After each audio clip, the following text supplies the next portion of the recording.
Hello, hello.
Hello, হ্যাঁ তুমি পাইছে তো আইডি নাম্বারটা আবার পাইছে তো?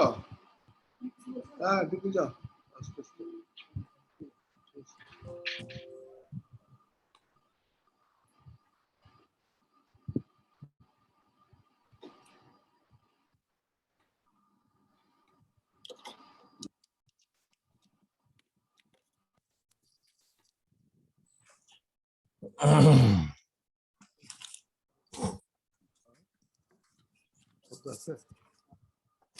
হ্যালো,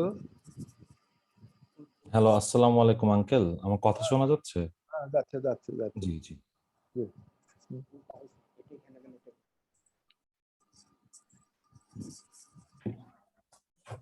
হ্যালো, কে কে জয়েন করছে আর? আঙ্কেল এখন ওই যে খায়রুল আলম জয়েন করেছে, আপনি আর আমি। মশাই জয়েন করেনি? না আঙ্কেল এখনো জয়েন করেনি।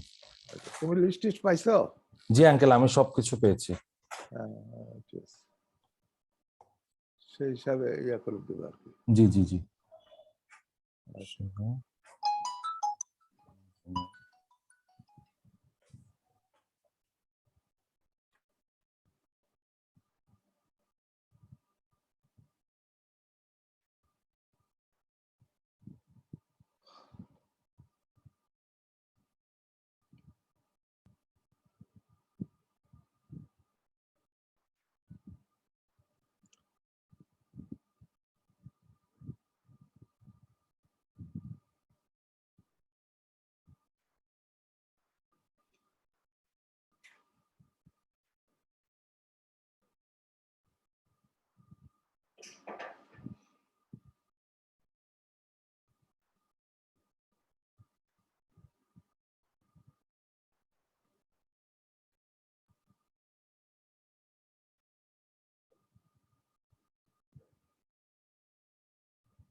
মেনন ভাই, ও কাশি দেওয়ার সময় টিস্যু, রুমাল বা কলম ব্যবহার করুন। সাবান দিয়ে ভালো করে হাত ধুয়ে নিন।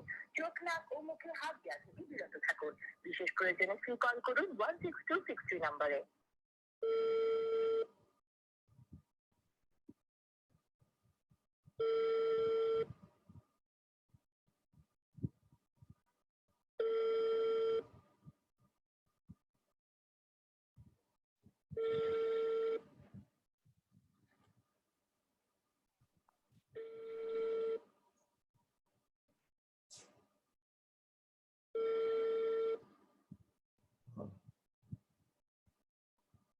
Sorry, the phone you dialed is not answered for the moment. Please redial later.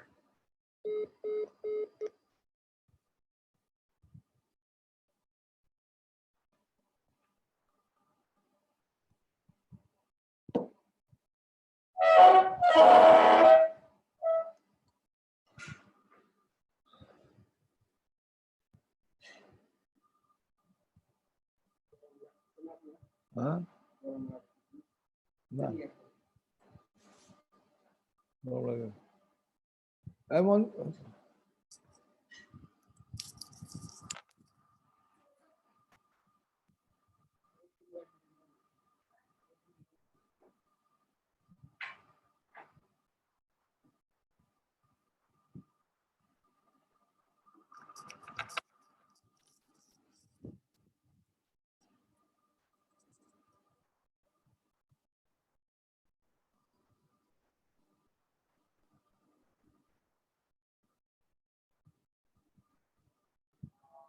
এটা কি হয়েছে? এটা এদিকে আসো তো।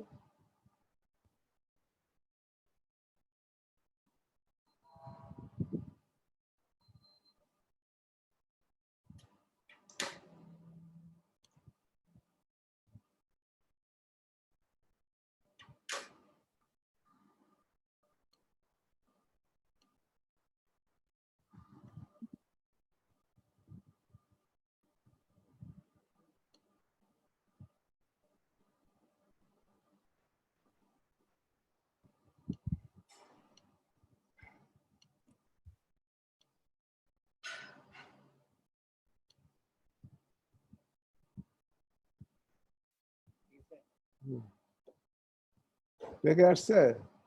বসে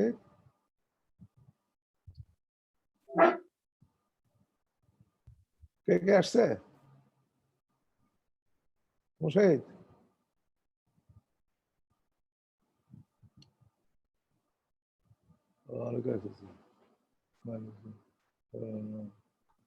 আঙ্কেল টোটাল 7 জন এসেছে, মানে 6 জন এসেছে। ঠিক আছে, ওষুধ এসে যাবে আর কি, আর 5 মিনিট আছে। জি জি জি আঙ্কেল।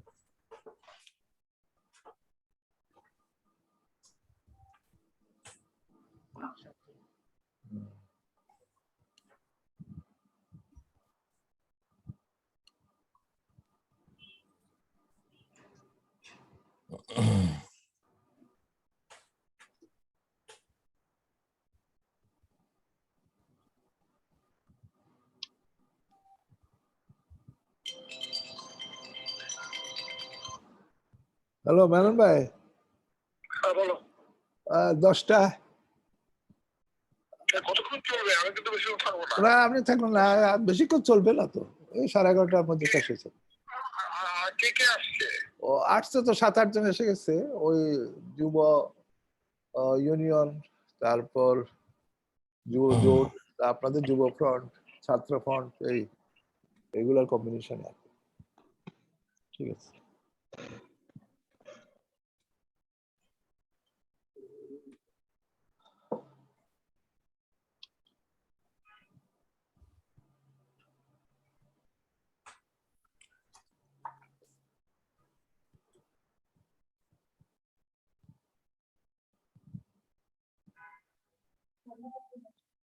হ্যাঁ মোবাইলে মোবাইল ওটা অন করা যায় না। দাদা তুমি জয়েন করছো? করো নাই তো এখনো? করছি দাদা। করছো? হ্যাঁ, প্রথম শুনলাম যে ফোনে কথা বললাম তার সাথে। আচ্ছা ঠিক আছে, ভালো থাকো।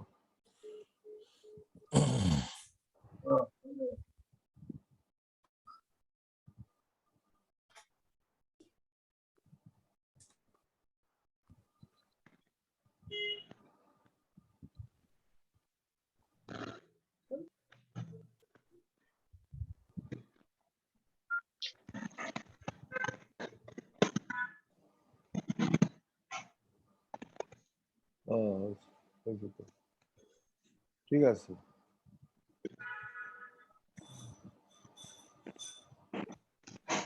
তোমাদের চেহারা পত্রে উঠবে যারা বক্তৃতা দিবা, কাজেই দেখো।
কি দিছো, কি করছো এখানে?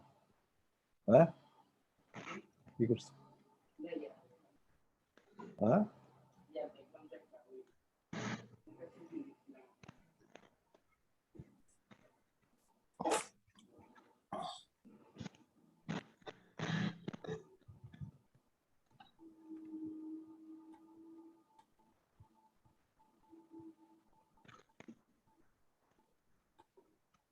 আপনার কলটি এই মুহূর্তে ওয়েটিং এ আছে। অনুগ্রহ করে কিছুক্ষণ অপেক্ষা করুন। পছন্দের মিনিট ও ইন্টারনেট ব্যাংকিংতে ডায়াল *121#। ধন্যবাদ। Your call is now in waiting.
ইয়াস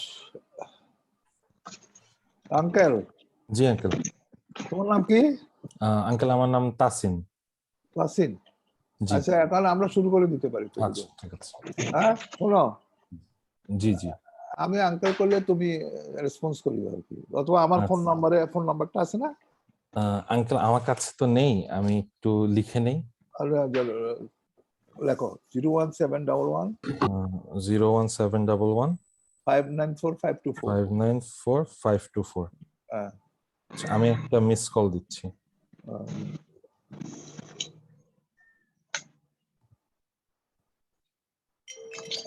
ঠিক আছে, ঠিক আছে। এখন আমরা শুরু করছি না? জি। মেনন ভাই, আমরা শুরু করি। হ্যাঁ, আচ্ছা, Hello and welcome everyone. Assalamu alaikum. Today we are here for a discussion about one of the most prominent problematic issue which directly affects the young generation of today and the upcoming generations. Today the meeting will be focused on imperialist power, including USA, are creating instability and the youth should oppose it.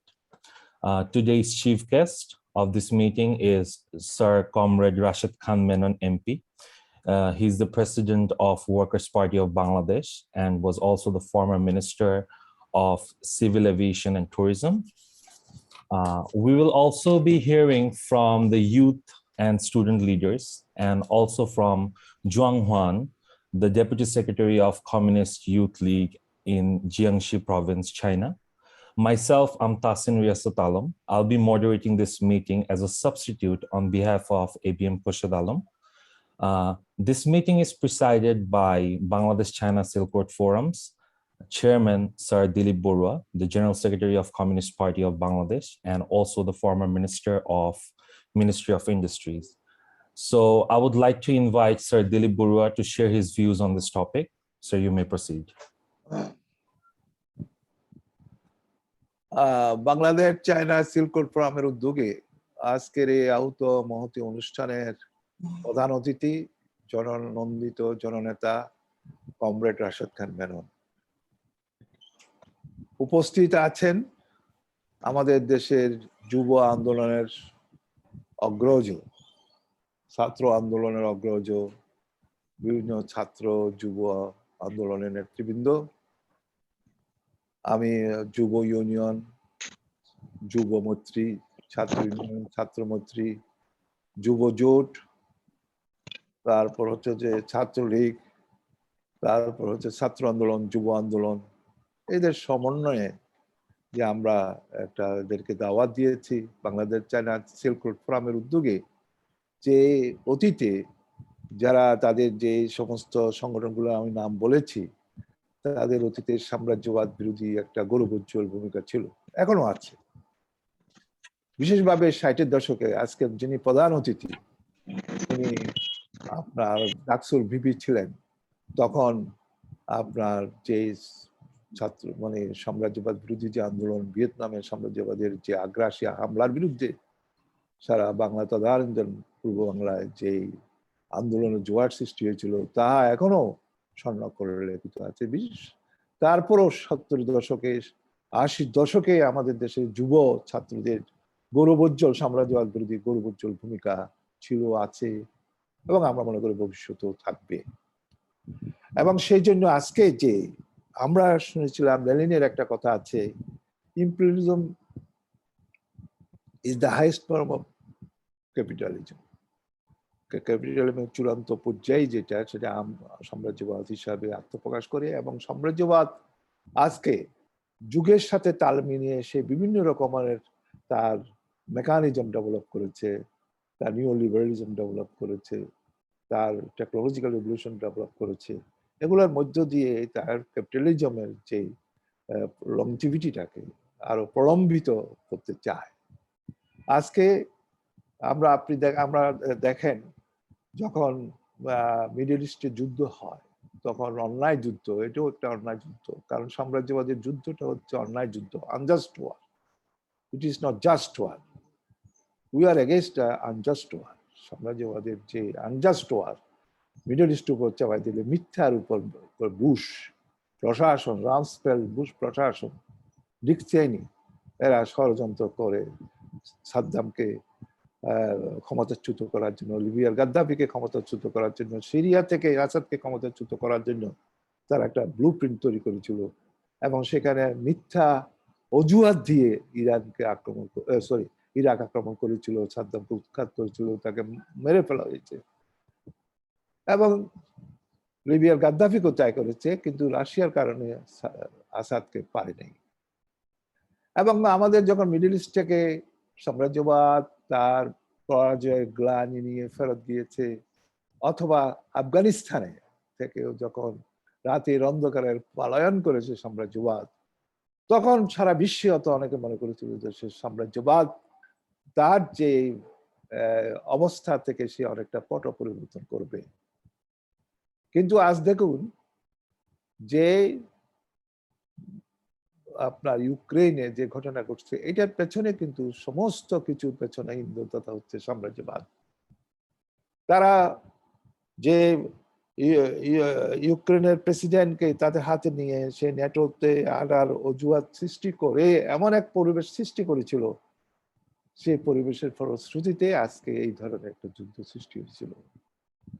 আমরা জানতাম যে ওয়ার্সর কারণেই নাকি NATO সৃষ্টি হয়েছিল, ওয়ার্স অস্তিত্ব আছে বলে ন্যাটো সৃষ্টি হয়েছিল, ন্যাটো সামরিক জোট। ওয়ার্স সোভিয়েত ইউনিয়নের নেতৃত্বে সামরিক জোট ছিল। এই জোটগুলা তখন এটার একটা জাস্টিফিকেশন ছিল, কিন্তু সোভিয়েত ইউনিয়নের পতনের পর ওয়ার্স চুক্তি আর থাকে নাই। কিন্তু ন্যাটো চুক্তি ক্রমশ প্রলম্বিত হয়েছে। ওয়ার্স জোটের 10টা সদস্য তারা ন্যাটো জোটে জয়েন করেছে, এবং ইউক্রেনকে তারা ন্যাটো জোটে নিতে পারলো, তাহলে সোভিয়েতের স্বাধীনতা সার্বভৌমত্বের উপর হুমকি হতো। সেই জন্য সোভিয়েত বাধ্য হয়ে আজকে এই ধরনের একটা পদক্ষেপ নিতে বাধ্য হয়েছে। কিন্তু সাম্রাজ্যবাদ এই জায়গার মধ্যে আপনার একদিকে তারা রাশিয়াকে আগ্রাসী হিসাবে বলতে চেষ্টা করতেছে। এটা হলো আমেরিকার বা সিএএ বা পেন্টাগনের বুক প্রিন্ট হিসাবে এটা সারা বিশ্বে সোভিয়েত ইউনিয়ন আগ্রাসী এই কথা বলতে চাচ্ছে। দ্বিতীয়ত হচ্ছে তারা ইউরোপিয়ান ইউনিয়নকেও কিন্তু এই সুযোগে আমেরিকার সাবসার্ভিয়েন্ট করে রাখার একটা পায়তারা করছে। তৃতীয়ত যেটা প্রধান, ইউক্রেনে কয়েক হাজার কোটি টাকার আপনার অস্ত্র বিক্রি করছে। এখন দ্বিতীয় বিশ্বযুদ্ধের পরে এই প্রথম ইউরোপে এইভাবে অস্ত্র কেনার হিড়িক পড়েছে। কাজে এই যে অবস্থা, এর বিরুদ্ধে অর্থাৎ আমরা বলতে চাচ্ছি সাম্রাজ্যবাদ যতদিন থাকবে, ততদিন যুদ্ধ থাকবে, ততদিন মানবতার মুক্তির আন্দোলন থাকবে, ততদিন আমাদের অর্থনৈতিক সংকট থাকবে।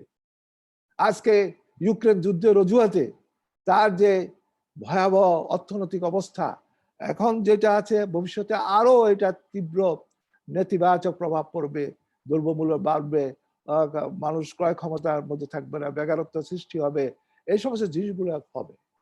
এই জন্য আমাদের যে জায়গাটা হচ্ছে যে সাম্রাজ্যবাদ সে এক এক সময় এক এক জায়গার মধ্যে সেই প্ল্যান তৈরি করে দিতে থাকে, তার ব্লু প্রিন্ট আছে কোথায় কখন আক্রমণ করবে, এবং সেই আক্রমণের এক এক সময় যখন ঘটনা ঘটে যায় তখন আমাদের দেশের তরুণ সমাজ থেকে আরম্ভ করি সবাই মনে করে যে এইটা কি ঘটলো।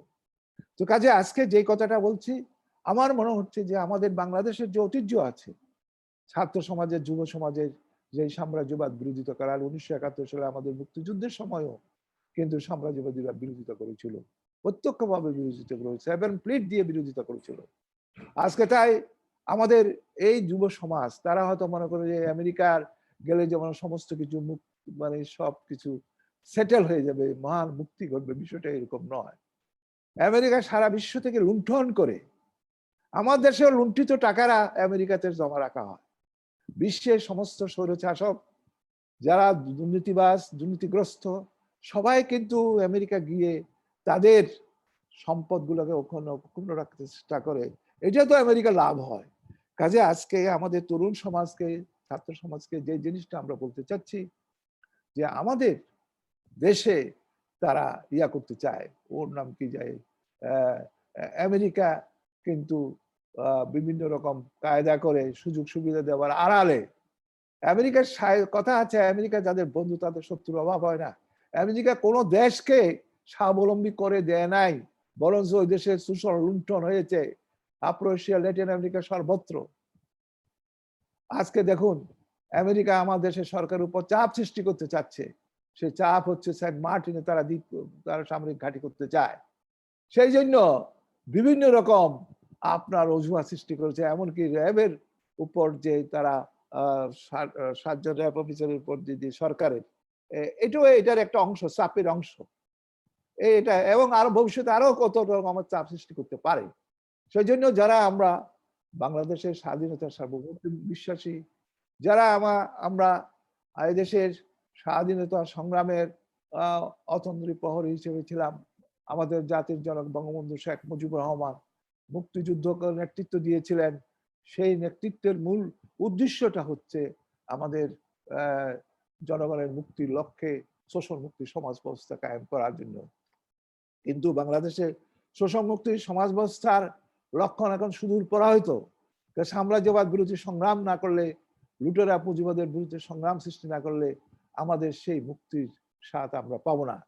তা আজকে আমার মনে হচ্ছে যুব সম্প্রদায়ের উচিত হবে আজকে এই দেশের যে আমাদের বর্তমান বাস্তবতার নিরিখে যে যুব আন্দোলনের যে ঐতিহ্য, ছাত্র আন্দোলনের ঐতিহ্য, অর্থাৎ সাম্রাজ্য বিরোধী আন্দোলনের প্রতি যে একটা কমিটমেন্ট ছিল, আজকে সারা বাংলাদেশে লুটেরা ধনী শ্রেণীর বিরুদ্ধে, অসাম্প্রদায়িক রাজনীতির পক্ষে, সাম্প্রদায়িক রাজনীতির বিরুদ্ধে এবং সাম্রাজ্যবাদের বিরুদ্ধে আমাদের আন্দোলন এক ও অভিন্ন, গণতান্ত্রিক আন্দোলন এক ও অভিন্ন, শোষণ মুক্তির আন্দোলন এক ও অভিন্ন।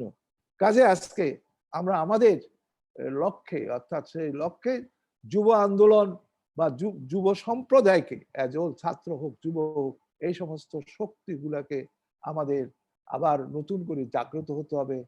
দেশ জাতির স্বার্থে, জনগণের স্বার্থে সাম্রাজ্যবাদের বিরোধিতা করতে হবে।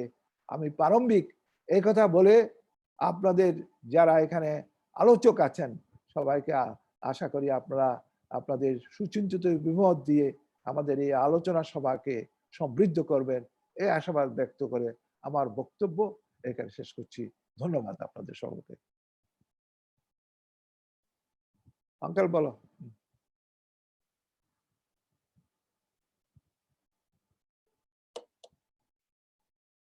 শোনা যাচ্ছে না? এই তোমার শোনা যাচ্ছে না?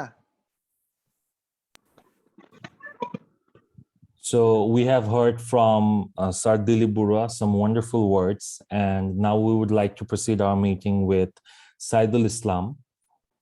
He's a student with doing higher studies, so we would like to have some few words from him. Saidul Islam, you can proceed. Am I audible? Hello? Yes, we can hear you. You may proceed. Thank you. Thank you very much, session moderator, for giving me an opportunity to say some few words in today's seminar. Today's seminar chair, Mr. Dilip Burra sir, Chairman Bangladesh Silk Road Forum and Secretary General, Communist Party of Bangladesh, ML. Chief guest, Rashid Khan Menon sir, Parliament member and President of Workers Party of Bangladesh. Distinguished guest, participant from home and abroad, ladies and gentlemen. A very good morning and good afternoon. This is Mohammad Saidul Islam. You can call me Udi. It's my Chinese name, a doctoral fellow in the School of International Trade and Economics at Jiangxi University of Finance and Economics, and a Bangladeshi journalist based in China. Basically, I'm living in China almost 4 years, and I have some participation with Chinese Communist Party of China. Today's seminar's topic is imperialist power, including the USA, are creating instability. I do agree with these topics, and it's true. In terms of time and situation and what have done by the West and its alliance, it's very relevant and time-demanded issue to raise our voice, especially from the young people. Well, I will not take much more time because here are many knowledgeable dignitaries, resourceful person to speak, and I would like to listen them. But I want to share my some thoughts and views on that topics. If we look back, the United States and its alliance have destroyed the world peace for more than 100 years. They destroyed the Iraq, Syria, Libya, Afghanistan, and many other countries for their own benefits and interest. Actually, they want to boost up their armed business to the rest of the world. Now they are using Ukraine against Russia and making conflict. In the meantime, destroy the world peace stability. They spoke about Xinjiang Uyghur issues, but they didn't speak about the Kashmir. Now I'm in China, so I know the better about China's policy on Xinjiang issue. They said that there is no human rights, forced labor, and lot of things. They spoke about it. But I'm in China, and I know that I'm practicing like my religious view and other also. So even they give us like sanction on China without any reason. Now we're passing very critical time because of unknown virus like COVID-19. And in the meantime, the West and its alliance blamed that it's leak out from the Wuhan biological lab and promoted that lab leak theory against China. But WHO and his specialist team came to China after the examination, judgment, analysis. The official announced that nothing happened from China, like the one biological lab. But the US and its alliance didn't accept it.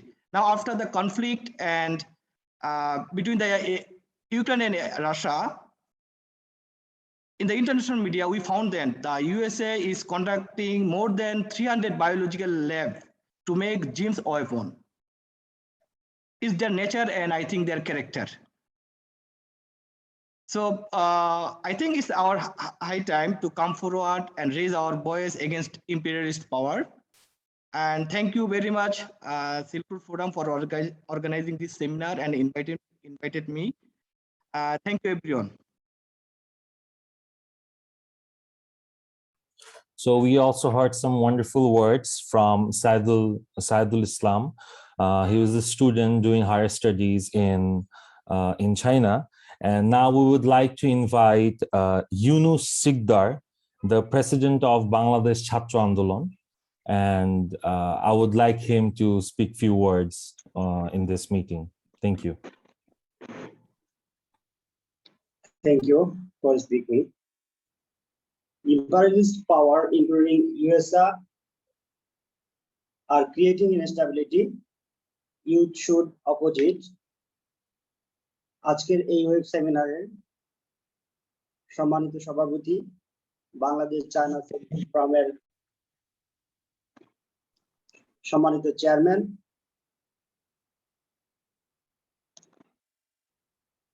Communist party of Bangladesh ML, বাংলাদেশের সাম্যবাদী দল general secretary mister Dilip Barua, x industrial minister, প্রধান অতিথি বাংলাদেশের workers পার্টির সম্মানিত সভাপতি সাবেক মন্ত্রী কমরেড রাশেদ খান মেনন এমপি, উপস্থিত Bangladesh China silk road forum কর্তৃক আয়োজিত আজকের এই সেমিনারের সম্মানিত অতিথিবৃন্দ, যুব আন্দোলন, ছাত্র আন্দোলন, বিভিন্ন ছাত্র সংগঠনের নেতৃবৃন্দ, আন্তর্জাতিক নেতৃবৃন্দ, সবাইকে আমার ছাত্র সংগঠন বাংলাদেশ ছাত্র আন্দোলন কেন্দ্রীয় কমিটির পক্ষ থেকে সংগ্রামী শুভেচ্ছা ও অভিনন্দন জানাচ্ছি। আজকের যে টপিকসটা নিয়ে আলোচনা হচ্ছে, যে মার্কিন সাম্রাজ্যবাদ এবং মার্কিন সাম্রাজ্যবাদী যে নীতি ও অপশক্তি, সেই সংক্রান্ত বিষয়ে যুব সমাজ এবং ছাত্র সমাজের চিন্তা চেতনার সংক্রান্ত বিষয়ে আজকে আলোকপাত করার জন্য আমাকে সুযোগ দেওয়ার জন্য আবার ধন্যবাদ জানাচ্ছি। শুরুতেই যদি আমি বলি, বিশ্বব্যাপী মার্কিন সাম্রাজ্যের চক্রান্ত বা সাম্রাজ্যবাদী যে শক্তি, এই শক্তির ইতিহাস শুধু বর্তমান ইতিহাস নয়। আমরা দেখেছি এই মার্কিন সাম্রাজ্যবাদী যে শক্তি, এই মার্কিন সাম্রাজ্যবাদী আধিপত্য বিস্তার, এটি দ্বিতীয় বিশ্বযুদ্ধের পর থেকেই এটি তাদের মার্কিন সাম্রাজ্যবাদী শক্তিকে বহির্বিশ্বে প্রভাব বিস্তারের জন্য তারা চেষ্টা চালিয়ে যাচ্ছেন। এবং ব্রিটেন যখন বিশ্বের 1 নম্বর শক্তিধর রাষ্ট্র ছিল, এবং মার্কিন যুক্তরাষ্ট্র এই সাম্রাজ্যবাদী শক্তি দ্বিতীয় বিশ্বযুদ্ধের পর এই শক্তিকে অপসারিত করে তারা বিশ্বকে দখল করার জন্য তাদের এই অপশক্তিকে ব্যবহার করে যাচ্ছেন। এবং এই শক্তির উৎস হিসেবে আমরা তারা দেখেছি যে 1945 সালে যখন দ্বিতীয় বিশ্বযুদ্ধ হয়, এবং এই দ্বিতীয় বিশ্বযুদ্ধে তারা হিরোশিমা নাগাসাকির মতো দেশে জাপানে বোমা নিক্ষেপ করে তাদের যে বর্ণবাদের চরিত্র সেটিও তারা প্রকাশ করেছে।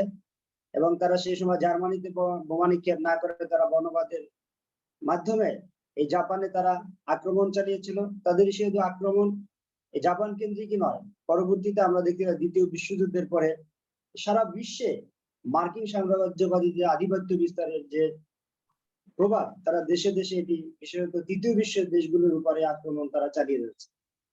তো মার্কিন সাম্রাজ্যবাদ প্রথম দিকে তারা সামরিক শক্তির প্রয়োগের কথা বললেও পরবর্তীতে তারা সন্ত্রাসবিধি নীতির কথা বলে। কিন্তু আমরা দেখতে পাই যে মার্কিন সাম্রাজ্যবাদীরা তাদের সামরিক শক্তির কোথাও গৌরবগাথা ইতিহাস নাই। তাদের মূল শক্তি হচ্ছে যখনই কোনো অর্থনৈতিক দেশ বা তৃতীয় বিশ্বের কোনো দেশ যখন উন্নয়নশীল এবং উন্নত দেশের পরিণত হতে যাচ্ছে, ওই দেশটিকে তাদের চেপে ধরা একটি স্বভাব সুলভ চরিত্র এই মার্কিন সাম্রাজ্যবাদী শক্তি। তো মার্কিন যুক্তরাষ্ট্রের অবরোধ নীতি বা সন্ত্রাস নীতি এখন এক অবিচ্ছেদ্য অংশ হয়ে এসেছে। এর মাধ্যমে তারা বিভিন্ন গণতান্ত্রিক এবং বামপন্থী যে রাষ্ট্র রয়েছে এই রাষ্ট্রের বিরুদ্ধে তাদের অপতৎপরতা চালিয়ে যাচ্ছে। অবরোধ নীতি যে যদি প্রকৃষ্ট আমি উদাহরণ দেই তাহলে দেখা যায় ইরান, সিরিয়া এবং ভেনেজুয়েলা এবং ইরাকের মতো এই দেশগুলোর উপরে মার্কিন সাম্রাজ্যবাদীর যে আধিপত্য বিস্তার সেটি তারা কায়েম করে যাচ্ছে। তাই এই অবরোধ নীতির অন্যতম মূল লক্ষ্য শুধু যে সামরিক শক্তি ঘেরাও এটি নয়, মার্কিন সাম্রাজ্যবাদের যে তাদের আরো ভিন্ন উদ্দেশ্য থাকে, এই বাণিজ্যিক নিষেধাজ্ঞা তাদের এগুলো লক্ষ্য থাকে এবং এই বাণিজ্যিক নিষেধাজ্ঞার ফলে আমরা অর্থনৈতিক সংকটের যে দিকগুলো দেখতে পাই। এই মার্কিন সাম্রাজ্যবাদের এই অপশক্তি থেকে আমাদের যুব সমাজকে অবশ্যই এর বিরুদ্ধে সোচ্চার হতে হবে। বিশেষ করে বাংলাদেশের কথা যদি আমি বলি, বাংলাদেশের একজন নাগরিক হিসাবে বাংলাদেশ একটি ঘনবসতিপূর্ণ একটি দেশ এবং একটি আমদানি নির্ভর একটি দেশ। ফলে বিভিন্ন দেশের সাথে সম্পর্ক উন্নয়ন করতে হয়। শুধুমাত্র আমেরিকা আমদানি রপ্তানি নির্ভর না হয়ে আমরা এই আমেরিকাকে সাম্রাজ্যবাদী দেশকে বর্জন করতে হবে এবং অর্থনৈতিক শক্তির সাথে তাল মিলিয়ে আমাদের বন্ধু রাষ্ট্র চায়না এবং চায়নার সাথে আমাদের যে সম্পর্ক রয়েছে তারা শুধু সামরিক শক্তি অথবা কোনো গণতান্ত্রিক শক্তি প্রয়োগের মাধ্যমে তারা কোনো দেশের সাথে বন্ধুত্ব করে না। তাদের মূল লক্ষ্য থাকে অর্থনৈতিক শক্তিকে পুনরুদ্ধার এবং অর্থনৈতিকভাবে মানুষকে সহযোগিতা করা। সেই জায়গা থেকে আমাদের চায়নার সাথে সম্পর্ক যেটি আছে সেটিকে আমাদের বেগবান করতে হবে এবং আজকের বিভিন্ন প্রতিযোগী দেশের যে রয়েছে সেই জায়গা থেকে চীন আমরা মনে করি অত্যন্ত সফল একটি রাষ্ট্র এবং চীনকে আমরা দেখেছি বন্ধুত্বের গুরুত্ব দেয়। এই জায়গা থেকে বাংলাদেশের সাথে চীনের সম্পর্ক জোরদার করতে হবে এবং একই সাথে আমরা যদি ইতিহাস নিয়ে পর্যালোচনা করি তাহলে এবং চীন রাশিয়া থেকে শিক্ষা গ্রহণ করে আমরা এভাবে মার্কিন সাম্রাজ্যবাদের অধঃপতনের মধ্য দিয়ে বিশ্বে একটি সুস্থির আবহাওয়া ফিরে আসবে এবং এই আশাবাদ ব্যক্ত করে উপস্থিত সবাইকে ধন্যবাদ জানিয়ে আমি আমার বক্তব্য শেষ করছি। জয় বাংলা, জয় হোক বাংলার মেহনতি মানুষ। ধন্যবাদ সকলকে। Thank you, Mr. Yunus, for sharing your views on this meeting. And now I would like to call Khairul Alam, the president of Jatiya Jubo Aikia, and we would like to hear some words from him as well. Thank you.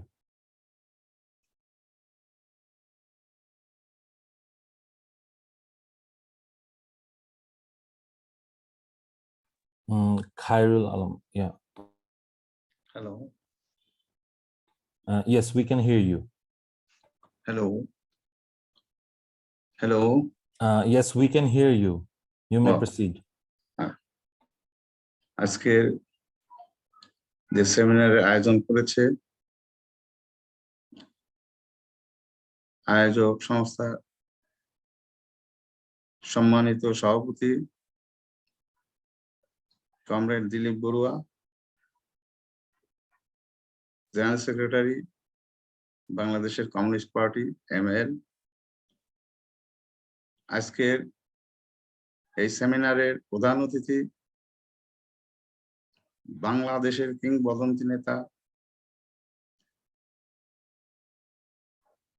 Comrade Rashed Khan Menon MP, আজকের অনুষ্ঠানে উপস্থিত বিভিন্ন প্রগতিশীল ছাত্র এবং যুব সংগঠনের নেতৃবৃন্দ। যে বিষয়টি নিয়ে আজকে এই আলোচনার সূত্রপাত খুব যুগোপযোগী। আজ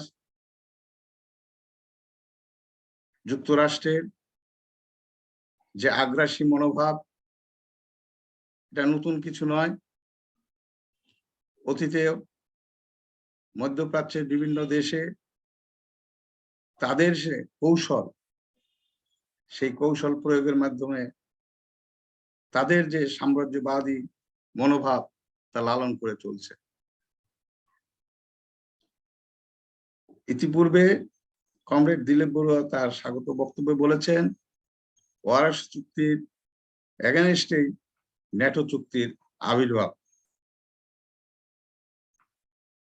সোভিয়েত ইউনিয়নের পতনের মধ্য দিয়ে ওয়ারশ চুক্তি বিলুপ্ত হলেও আমেরিকা তার স্বার্থে, তার প্রয়োজনে, তার আগ্রাসী মনোভাবকে কাজে লাগানোর জন্য এই ন্যাটো চুক্তিকে জিয়ে রেখেছে। শুধু জিয়েই রাখেনি, এর কলেবর বৃদ্ধি করছে।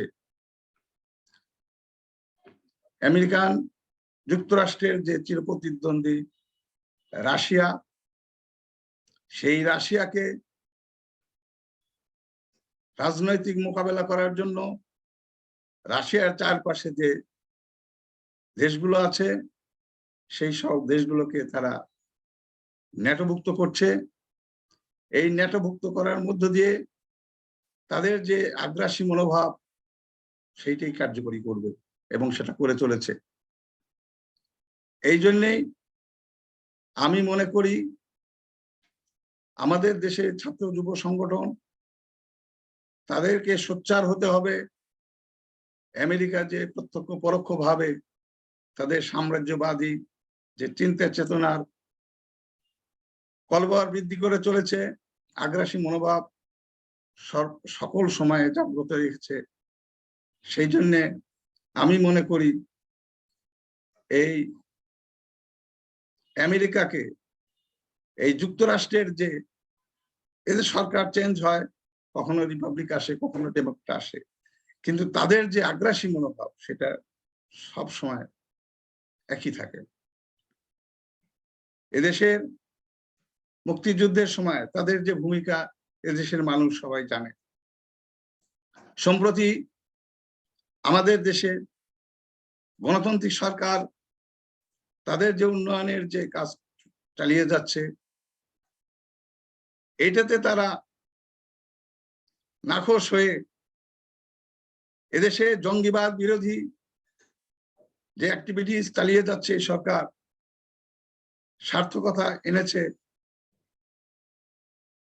র্যাব নামক প্রতিষ্ঠান, তাদের ছোটখাটো কিছু ত্রুটি থাকতেই পারে, সেইটাকে তারা সামনে নিয়ে এসে যে নিষেধাজ্ঞা দিয়েছে, এই নিষেধাজ্ঞা শুধু র্যাবের এগেনস্ট নয়,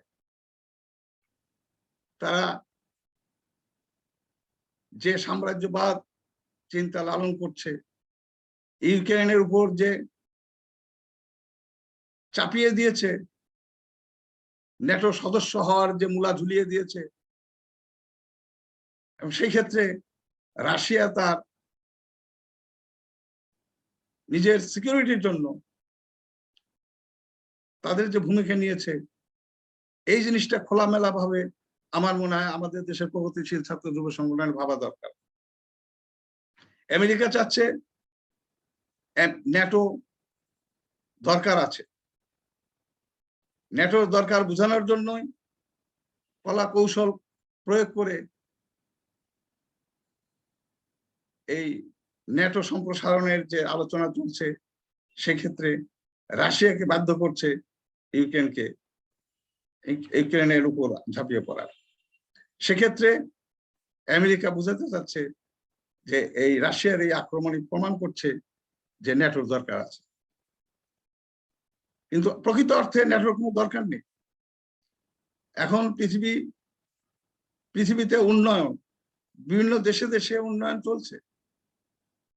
আমাদের চায়না একটা পরাশক্তি, তাদের যে অর্থনৈতিক যে অগ্রগতি, সেইখানে আমরা প্রতিবেশী, আমরা পাশে যারা আছি, আমরা সমান তালে এদেশের উন্নয়নের জন্য কাজ করে চলছি।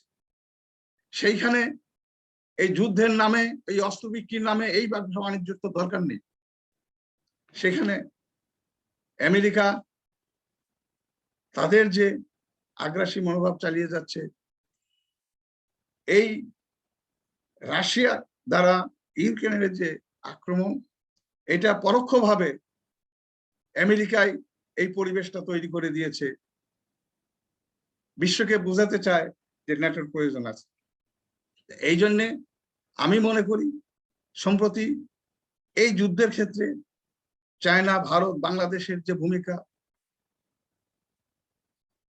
এটা আমি মনে করি একটা ভালো উদ্যোগ নিয়েছে যে এইখানে আমেরিকা বুঝুক যে রাশিয়া আক্রমণ করেছে, তার মানে রাশিয়া তার তার প্রতিবেশী, সেখানে যদি আমেরিকা তাদের সমরাস্ত্র গড়ে তোলে ন্যাটোভুক্ত করার মধ্য দিয়ে, সেখানে রাশিয়া তো হুমকির সম্মুখীন হবে, এটা সবাই বোঝে। সেই জন্যে এই জিনিসটা আমার দেশের বিভিন্ন পত্রপত্রিকায়, সেমিনার, সিম্পোজিয়াম, রাজপথের আন্দোলনের সমস্ত নিয়ে আমাদের দেশের জনগণকে বুঝাতে হবে যে আমেরিকার চরিত্রটা কি। সেই জন্যে আমি এই উন্নয়নের যে বাতাবরণ চলছে এদেশে, সেখানে আমরা যেন কখনো আমেরিকার যে মায়াজাল, যে কূটচাল, তার মধ্যে যেন পা না দিই। রেবের এগেনস্টে যে নিষেধাজ্ঞা দিয়েছে, তারা এটাকে সামনে নিয়ে আসে তাদের রাজনৈতিক ফায়দা লুটতে চায়, সমরাস্ত্রের বাণিজ্য চালাতে চায়। তো সেইখানে আমাদের যুব সংগঠন, আমাদের ছাত্র সংগঠন, আমি মনে করি সোচ্চার ভূমিকা থাকলে সরকার একটা শক্তি পাবে যে এই দেশের জনগণ, ছাত্র যুব সমাজ সোচ্চার আছে আমেরিকার যে সাম্রাজ্যবাদের চালের চক্রে পড়া যাবে। এক্ষেত্রে আমি আমার বর্তমান সরকারকে সাধুবাদ জানাই, তারা যথার্থই সঠিকভাবে এগিয়ে চলছে। আমরা চাই এদেশ এগিয়ে যাক। দেশীয় রাজনীতি, আন্তর্জাতিক রাজনীতিতে প্রধানমন্ত্রী শেখ হাসিনা যে ভূমিকা রাখছে, আমি মনে করি এটা ভালো একটা কাজ করছে। আমি এই ধরনের সেমিনার আয়োজন করার জন্য সাম্যবাদী দলের জেনারেল সেক্রেটারি কমরেড দিলীপ বড়ুয়াকে ধন্যবাদ জানাচ্ছি। আর আমি আরেকটি তথ্য দিতে চাচ্ছি, যেহেতু এই সেমিনারটি ছাত্র যুব সংগঠনকে নিয়ে করা, আমি আমি জানতে চাচ্ছিলাম যে সাধারণ ছাত্ররা তারা কি ভাবছে এই যে যুদ্ধ, বিশেষ করে এই যে সাম্রাজ্যবাদী যে চক্রের যে যুদ্ধ চলছে বর্তমানে যেটা চলছে, এইটা এখনকার ছেলেপেলে কি ভাবছে, স্কুল, কলেজ, ইউনিভার্সিটির ছাত্ররা কি ভাবছে। তা আমি হঠাৎ করে আমার রাতে মনে হলো যে দেখি না একটা টেস্ট শুরু, মানে যেহেতু এই মুহূর্তে বাইরে আমরা প্রোগ্রাম করতে পারছি না, তো আমার ছেলে সে আগামী বছর ও লেভেল পরীক্ষা দিবে। আমি রাতে তাকে বললাম যে বাবা এইটার উপর একটা সেমিনার হবে, আমি তো বাংলায় বক্তৃতা দেবো, তুমি একটু ইংলিশে আমাকে একটু সাজেস্ট করো। তখন রাত অনেক হয়ে গেল, আমি ঘুমিয়ে গেলাম। ও দেখি রাতে 2-2:30টার সময় আমাকে একটা ওই হোয়াটসঅ্যাপে লেখা পাঠাচ্ছে। তা আমি সকালের পরে খুব ভালো লাগলো যে এদের সাধারণ ছেলেপেলেরা তারাও খুব সচেতন এই আমেরিকা যুক্তরাষ্ট্রের যে অ্যাক্টিভিটিস। তা আমি যদি কমরেড দিলীপ বড়ুয়া, আমার নেতা রাশেদ খান মেনন, আমি তারা যদি বলেন আমার ছেলের এই লেখাটা আমি হোয়াটসঅ্যাপে পাঠিয়ে দেবো, তারা দেখবেন যে সাধারণ ছেলেরা কি ভাবছে। আমার কাছে খুব ভালো লাগছে যে আমরা যদি মনে করি প্রগতিশীল ছাত্র যুব সংগঠন এই বর্তমান আমেরিকার যে কূটকৌশল এর এগেনস্টে যদি আমরা রাজপথে নামি, যে সাধারণ মানুষ জানতে পারবে। আমি এই বক্তব্যের মধ্যে দিয়ে আমি জাতীয় যুবকের প্রেসিডেন্ট হিসেবে আমি এই সেমিনারের আয়োজকদের ধন্যবাদ জানিয়ে আমার সংক্ষিপ্ত বক্তব্য এখানে শেষ করছি। জয় Bangla. Thank you so much for sharing your views on this topic, Mr. Khairul Alam. Let me remind you again, he's the president of Jatiyo Jubo IKEA. Now I would like to invite Comrade Mujahid Ahmed, and we would like to, and you may proceed and share your views on this topic. Thank you.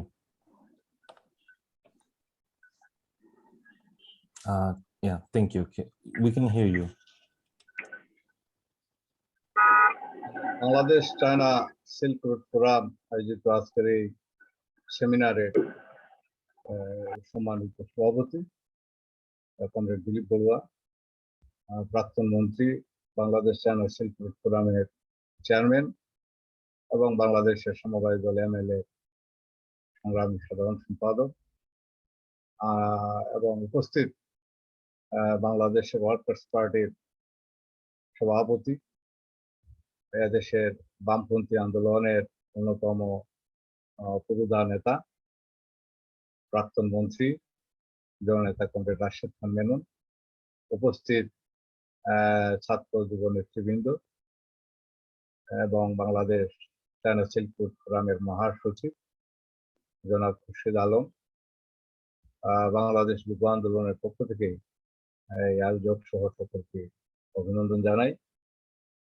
আজকে imperialist powers including USA are creating instability that should oppose it শিরোনামে যে seminar আয়োজন করা হয়েছে, আমরা মনে করি এটা অত্যন্ত যুগোপযোগী একটি আয়োজন। বর্তমান বিশ্ব শুধু নয়, সেই দীর্ঘ দ্বিতীয় বিশ্বযুদ্ধের পর থেকেই এই পৃথিবীকে অস্থির করে রেখেছে মার্কিন যুক্তরাষ্ট্র। দ্বিতীয় বিশ্বযুদ্ধের পর থেকে এই বিশ্বে তার একচ্ছত্র আধিপত্য বজায় রাখার জন্য মার্কিন যুক্তরাষ্ট্র, নেটো শক্তি তার যুদ্ধ এবং দখলদারিত্ব এবং শোষণ লুণ্ঠন চালিয়ে যাচ্ছে। এই পৃথিবীকে পৃথিবীকে অশান্ত করে তোলার ক্ষেত্রে মার্কিন যুক্তরাষ্ট্র হচ্ছে প্রথম একটি দেশ। পৃথিবীর প্রতিটি মানুষ চায় শান্তি, প্রতিটি মানুষ চায় শান্তিময় বিশ্ব, কিন্তু আমাদের চারিদিকে যে অশান্তি, আমাদের চারিদিকে যে বিশৃঙ্খলা, আমাদের চারিদিকে যে হুমকি, সব কিছুর জন্য দায়ী এই দেশে পৃথিবীর চিন্তাবিদশীলরা মনে করেন মার্কিন যুক্তরাষ্ট্রের উপস্থিতি বিশ্বকে হুমকির মুখোমুখি করে রেখেছে।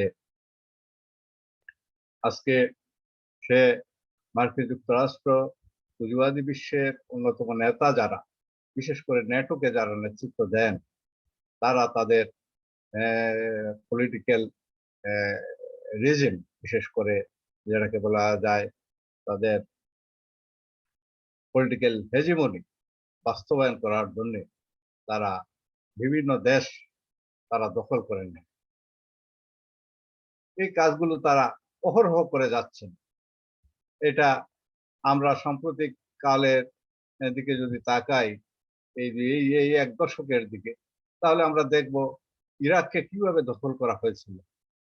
এটা মিথ্যা অজুহাত যে সেখানে রাসায়নিক অস্ত্র আছে, সেখানে মারণাস্ত্র তৈরি করা হচ্ছে, এই অজুহাত দিয়ে ইরাকে দখলদারিত্ব কায়েম করা হলো, সাদ্দামকে উৎখাত এবং তাকে নৃশংসভাবে হত্যা করা হলো। পরবর্তীতে এই পশ্চিমাদের তথ্য থেকে জানা যায় যে ইরাকে কোনো ধরনের মারণাস্ত্র তৈরি করার কোনো পরিকল্পনা ছিল না এবং সেই বাস্তবতাও ছিল না। শুধুমাত্র ইরাককে দখল করার জন্য মার্কিন সাম্রাজ্যবাদ এই অজুহাত সৃষ্টি করেছিল। আমরা দেখেছি এই আফগানিস্তানে আজকে যে যুদ্ধ বিগ্রহ, সেটা তো আজকের নয়। সেটা আফগানিস্তান যখন সেখানে গণতান্ত্রিক আফগানিস্তানে যাত্রা শুরু করেছিল, সেই 80-র দশকের সূচনাকালে সে আমানুল্লাহর নেতৃত্বে সে আফগানিস্তানকে অশান্ত করে তুলল। এ মুজাহিদ পাঠিয়ে মুজাহিদ সৃষ্টি করা হয়েছিল আমেরিকার প্যাট্রোনাইজেশনে। সে মুজাহিদরা সেখানে নজিবুল্লাহ সরকারকে উৎখাত করে এবং পরবর্তীকালে এই নজিবুল্লাহ সরকার পরবর্তী সময়ে সে আফগানিস্তানে আমরা দেখেছি গৃহযুদ্ধ, আমরা দেখেছি তাদের সম্প্রদায়গত সংঘাত, আমরা দেখেছি সেখানে জাতিগত বিরোধ। এই সমস্ত বিরোধ, সংঘাত এবং সংঘর্ষের পিছনে একটা হাত ছিল, সেটাকে অস্বীকার করতে পারবেন। পরবর্তীকালে আমরা দেখেছি তালেবান নামক দত্তের যে উত্থান, সেই তালেবানকে তো এই মার্কিন প্রশাসন উৎসাহিত করেছিল, তারা তাদেরকে বিভিন্নভাবে প্রেরণা দিয়েছিল, প্রণোদনাও দিয়েছিল। সেই তালেবান শেষ পর্যন্ত মার্কিনীদেরকেই সে আফগানিস্তান থেকে বিদায় করে ছেড়েছে। পুঁজিবাদ এবং সাম্প্রদায়িক শক্তি দুটি দত্ত। আমরা মনে করি পুঁজিবাদী শক্তি, নিয়ন্ত্রক পুঁজিবাদী শক্তি এবং সাম্প্রদায়িক ধর্মীয় মৌলবাদী শক্তি, দুটোই তাদের মধ্যে আভ্যন্তরীণ দ্বন্দ্ব এবং বিরোধ থাকলেও একটা জায়গায় তারা এক হয়ে যায়, সেটা হলো ক্ষমতা দখল, নিয়ন্ত্রণ এবং শ্রেণীগত শাসন কায়েমের ক্ষেত্রে পুঁজিবাদ এবং মৌলবাদ এক হয়ে যায়। আমরা তাই দেখলাম, আফগানিস্তানেও আমরা তাই দেখলাম। তালেবান ক্ষমতা দখল করার পর আমেরিকা আবার তাদের সাথে সমঝোতা করে ফেলল। ক্ষমতায় আসার আগেই তালেবানের সাথে সমঝোতা নাটক তৈরি হয়ে গেল, দোহাতে বৈঠক হয়ে গেল। এর পিছনে একমাত্র কারণ ছিল যে মৌলবাদী শক্তি হোক আর আমেরিকা পুঁজিবাদী শক্তি হোক, শাসন শোষণের ক্ষেত্রে তাদের মধ্যে মৌলিক কোনো পার্থক্য নেই, মৌলিক কোনো বিরোধ নেই। সেই জায়গাটা তারা আমাদের সামনে খুব স্পষ্টভাবে তুলে ধরেছেন। আজকে আমরা দেখেছি এই যে বর্তমান বিশ্ব, বিশেষ করে দক্ষিণ এশিয়ায় যে হুমকি, নতুন হুমকির সৃষ্টি করা হয়েছে, বিশেষ করে কোয়াড গঠন করার মধ্য দিয়ে অস্ট্রেলিয়া, ইন্ডিয়া, জাপানকে নিয়ে মার্কিনীদের নেতৃত্বে যে কোয়াড চতুষ্টয় গঠন করা হয়েছে, সেই চতুষ্টয় গঠন করার পেছনে মূল লক্ষ্য হচ্ছে চীনকে হুমকি দেওয়া, চীনকে একটি চ্যালেঞ্জের সামনে নিয়ে আসে। দক্ষিণ চীন সাগরে চীনের উপস্থিতিকে প্রশ্নবিদ্ধ করা হয়েছে, সেখানে চীনকে বিভিন্নভাবে আক্রমণ করার ব্যবস্থা করা হয়েছে। দক্ষিণ চীন সাগরে চীনের নিজস্ব সীমানা, জল সীমার মধ্যে চীনের নিজস্ব স্থাপনা তৈরির ক্ষেত্রে আমেরিকা তার সাঙ্গপাঙ্গদের দিয়ে সেখানে বাধার সৃষ্টি করেছে। আমরা মনে করি কোয়াড গঠনের পেছনে একমাত্র উদ্দেশ্য হলো দক্ষিণ এশিয়াতে চীনের যে অর্থনৈতিক উত্থান, চীনের যে দক্ষিণ এশিয়াতে চীন যে নিজস্ব অবস্থান তৈরি করছে, তাকে চ্যালেঞ্জ করা, এবং সেই চ্যালেঞ্জের মধ্য দিয়ে আজকে আমেরিকা এই বিশ্বের নিয়ন্ত্রণের অংশ হিসেবে আজকে এই দক্ষিণ এশিয়ায় তার অবস্থান বজায় রাখতে চাচ্ছে। আমরা মনে করি এই কোয়াড নেটোরই আরেকটি পরিপূরক কাঠামো, নেটোর আরেকটি পরিপূরক কাঠামো দক্ষিণ এশিয়ায় ভারতকে নিয়ে তার সেই কাঠামোকে সম্পৃক্ত করেছে, শক্তিশালী করেছে, চীনকে নাজেহাল করার জন্য, দুর্বল করার জন্য, এবং চীনকে আগামীতে চীনের উত্থানকে রোধ করার জন্য। আমরা আমেরিকার এই ঘৃণ্য তৎপরতাকে নিন্দা জানাই। পৃথিবীর বিভিন্ন দেশে দেশে আমেরিকা আজকে যে সমস্ত তৎপরতা চালাচ্ছে, তার ফলশ্রুতিতে আমরা দেখি বেকারত্ব, আমরা দেখি প্রতিনিয়ত দেশান্তরী মানুষের সংখ্যা বাড়ছে, আমরা দেখি রিফিউজির ঢল ইউরোপের দিকে যাচ্ছে, আমরা দেখি কোনো দেশ দখল হয়ে যাচ্ছে, তার সম্পদ লুণ্ঠন হচ্ছে। মধ্যপ্রাচ্যের তেল সম্পদে আপনার ইউরোপ এবং আমেরিকার সেই পুঁজিবাদী শক্তি সমৃদ্ধ হচ্ছে, কিন্তু পৃথিবীর আপামর মানুষ, অধিকাংশ মানুষ দারিদ্রতার মধ্যে উপনীত হচ্ছে। এই হচ্ছে যুদ্ধ শক্তি, পুঁজিবাদী শক্তির রাজনৈতিক ক্রিয়াকলাপের অংশ, তার ফলাফল। এই জায়গা থেকে আমাদের দায়িত্ব আজকে এই যে ধ্বংসাত্মক রাজনীতি, মানব বিরোধী রাজনীতি পৃথিবীতে চলছে, বিশেষ করে মার্কিন যুক্তরাষ্ট্র এবং তার মিত্রদের নেতৃত্বে যে কার্যক্রম এখানে চলছে, তার বিরুদ্ধে রুখে দাঁড়ানো আমাদের একমাত্র দায়িত্ব, ছাত্র তরুণদের দায়িত্ব, আমাদের কর্তব্য এই দানবের বিরুদ্ধে জনগণকে নিয়ে, মানবকে নিয়ে প্রতিরোধের সংগ্রাম করে তোলা। এছাড়া বিকল্প কিছু নেই। আর সেই বিকল্প হিসাবে আজকে একমাত্র করণীয় হচ্ছে আমাদের এই সংগ্রামকে সফল করার জন্য প্রতিটি মানুষকে নিয়ে, গণতন্ত্রকামী মানুষকে নিয়ে, দেশপ্রেমিক মানুষকে নিয়ে, সাম্রাজ্যবাদ বিরোধী মানুষকে নিয়ে তারুণ্যের নেতৃত্বে আমরা মনে করি সেই সংগ্রামের যাত্রা শুরু হওয়া উচিত, সেই সংগ্রামকে শক্তিশালী করা উচিত। আজকে এখানে যারা উপস্থিত হয়েছেন এবং আমাদের এই আয়োজন সহ যারা এই আজকের এই সেমিনার আয়োজন করছেন তাদেরকে ধন্যবাদ জানিয়ে আমার সংক্ষিপ্ত বক্তব্য শেষ করছি। Thank you so much, Mushaid Ahmed, President of Jubo Andolon. Now I would like to invite Rokonuzzaman, President of Jatiyo Jubo Jot. Please turn on your camera and your microphone. Hello, Mr. Rokonuzzaman.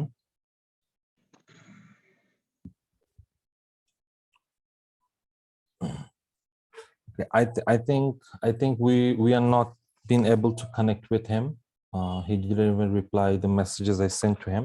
So we would like to move forward to Juan Huang, the Deputy Secretary of Communist Youth League, Jiangxi Province, and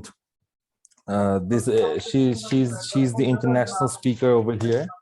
So I hope we will all hear whatever she has to say and share her views on this topic. So Juan Juan, you can continue.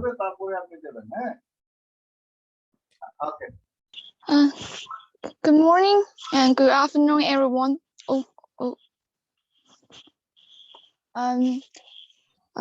Hello, everyone.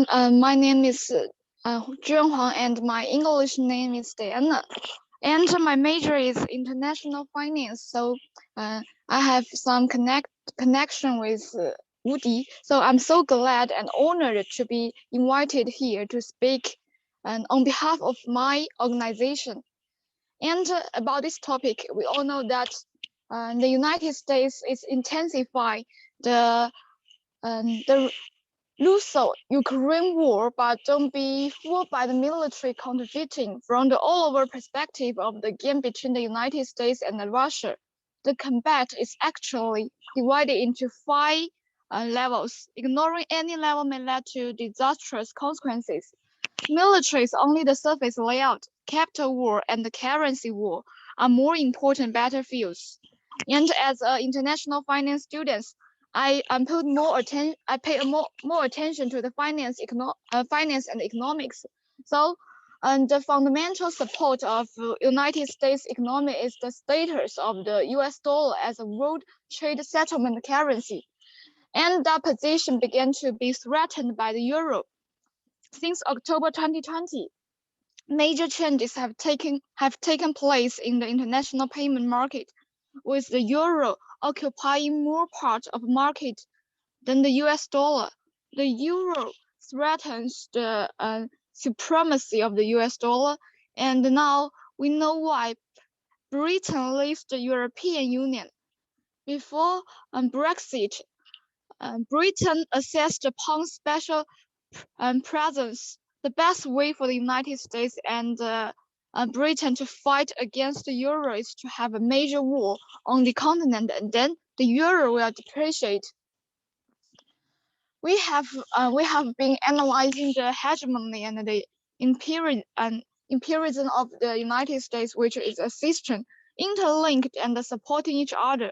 The hegemony system of U.S. emperor is jointly formed together by the military hegemony, U.S. dollar hegemony, value hegemony, Wall Street financial hegemony, and the high-tech hegemony.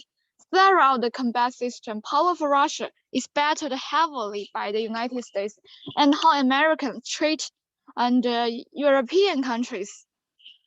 First, use the military hegemony against Germany. The United States has been sending troops to Germany recently, and the German Chancellor Scholz is strong, but faced with the cold American guns.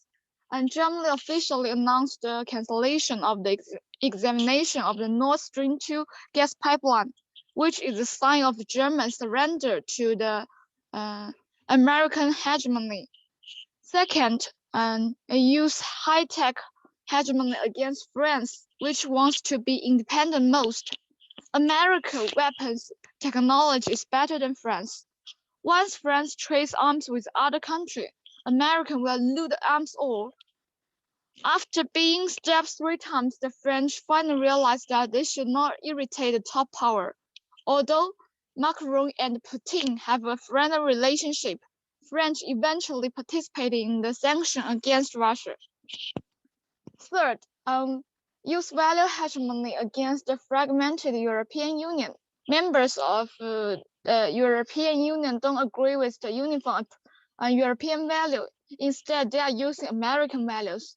The United States advocates freedom, democracy, equality, and you see, with United States, all small countries are equal. If you listen to the United States, you will later equal to the great powers such as Germany, France, and Russia. Of course, it's a complete lie. Fourth, use the dollar and the financial hegemony against the military Russia. We should not use linear thinking, instead using four-dimensional thinking. America seems to fight against Russia, but it's actually money from the Europeans. Of course, the ideal result is to win every coin of the Europeans and finally remove the Russians. In fact, the US dollar surged and the euro plunged, and the US announced a frozen $1 trillion in American Russia assets. This is a double happiness to America. Two birds with one stone is finally to succeed. And fifth, the United States intends to use high-tech hegemony against China, which has the strongest economic and trade strength. Other means to suppress China's high-tech development, which is the core purpose of the United States. Besides, the American has released 2 important documents on China's high-tech industry this year, which are being implemented step by step. Okay, in summary, the United States has destroyed world peace for more than 100 years. Under the unprecedented the 5-door gold lock array, in this array you may attack any point may be attacked by him. It's really hard to really catch the dead hole. Can Russia take initiative to suppress the US military hegemony? It still needs to wait and see, but Europe was actually kidnapped by the emperor successfully. Germany, France, and Italy may have completely abandoned resistance. Thus, the United States has achieved greatly success in this stage. So we should expose this comparison between the United States and Britain extensively. I believe that it will certainly play a very important role in this integration. Next, it comes to the exercise kindness of some young people. I see a lot of Ukrainian students calling for Chinese to opposite Russia. The Russo-Ukraine war was entirely because of the Ukraine's accession to the NATO and threatened by Russia's territory security together with European and American countries, while Russia has only one appeal from the beginning to the end. Ukraine should not join NATO, so the war is entirely belonged to America. At the same time, we should also be clear that the conflicts between the national politics should not endanger the security of people, and the Ukrainian people should be sympathy. However, please not transfer sympathy for the people to support, and for you and not beautify the political purpose as completely righteous.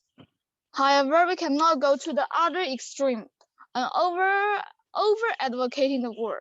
As bystanders, the war between the Russia and the Ukraine led to the death of massive civilian casualties. We should not encourage such wars. As our friends and important part of the world politics, we should not boast about the war that led to the country turmoil. And then let's look at our official approach. We strongly call for the 2 countries to stop the war and return to the negotiation table. Our country is not eager to speak out under pressure from Europe and the United States, but extremely said that we remain neutral. Therefore, we should support our central government. On the other hand, we should promote the war. We should not promote the war, and we should support Russia's patriotic action and opposite European and American sanctions on Russia. At the same time, we should not try to safeguard our interest. And we must unite in order to stabilize the bodies in the interests of Europe and the United States. Okay, finally, and thanks for Bangladesh's invitation. I believe that China and Bangladesh will strengthen cooperation and work together to opposite the hegemony and safeguard world peace. Thanks and thanks again. Thanks Woody. Thanks all of you. You're welcome. Thanks for giving such an organized speech. So we Moderator, would just like one to. correction. Sorry. Just one correction. She is not representative like Jiangxi province. Okay. She is a deputy director of Youth League Working Committee, Jiangxi University of Finance and Economics, Communist Party of China. Okay. So okay. there is like, okay. yeah, and basically she is from my university. Okay. Thank you so much for inviting her in this meeting. And now I would like Mr. Rokonuzaman, the president of Jatiyo Jubo Jot, to have few words with us. Please. Can you please unmute yourself?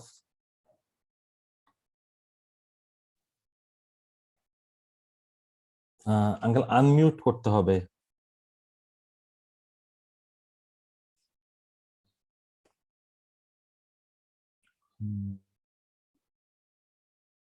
Camera off হয়ে গেছে, unmute করতে হবে।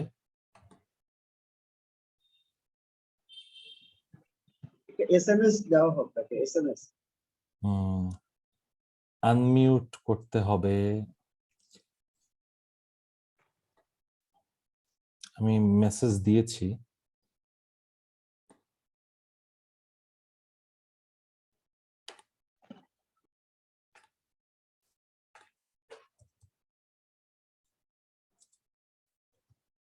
Uncle আপনার কথা শোনা যাচ্ছে না, একটু আনমিউট করতে হবে।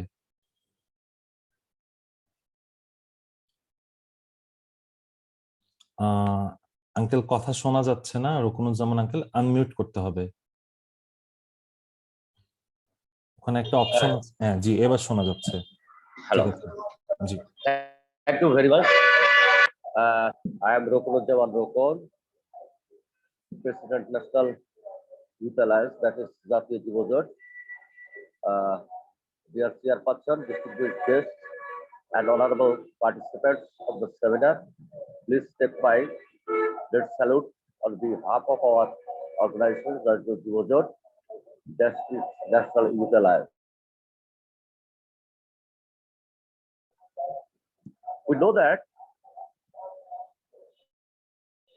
know that imperialist forces, including USA, always have been creating instability throughout the world to keep their weakest business and looting the wealth of the non-sustainable countries. We hate this bloody politics of the USA and their associates. Recently, the USA and their associates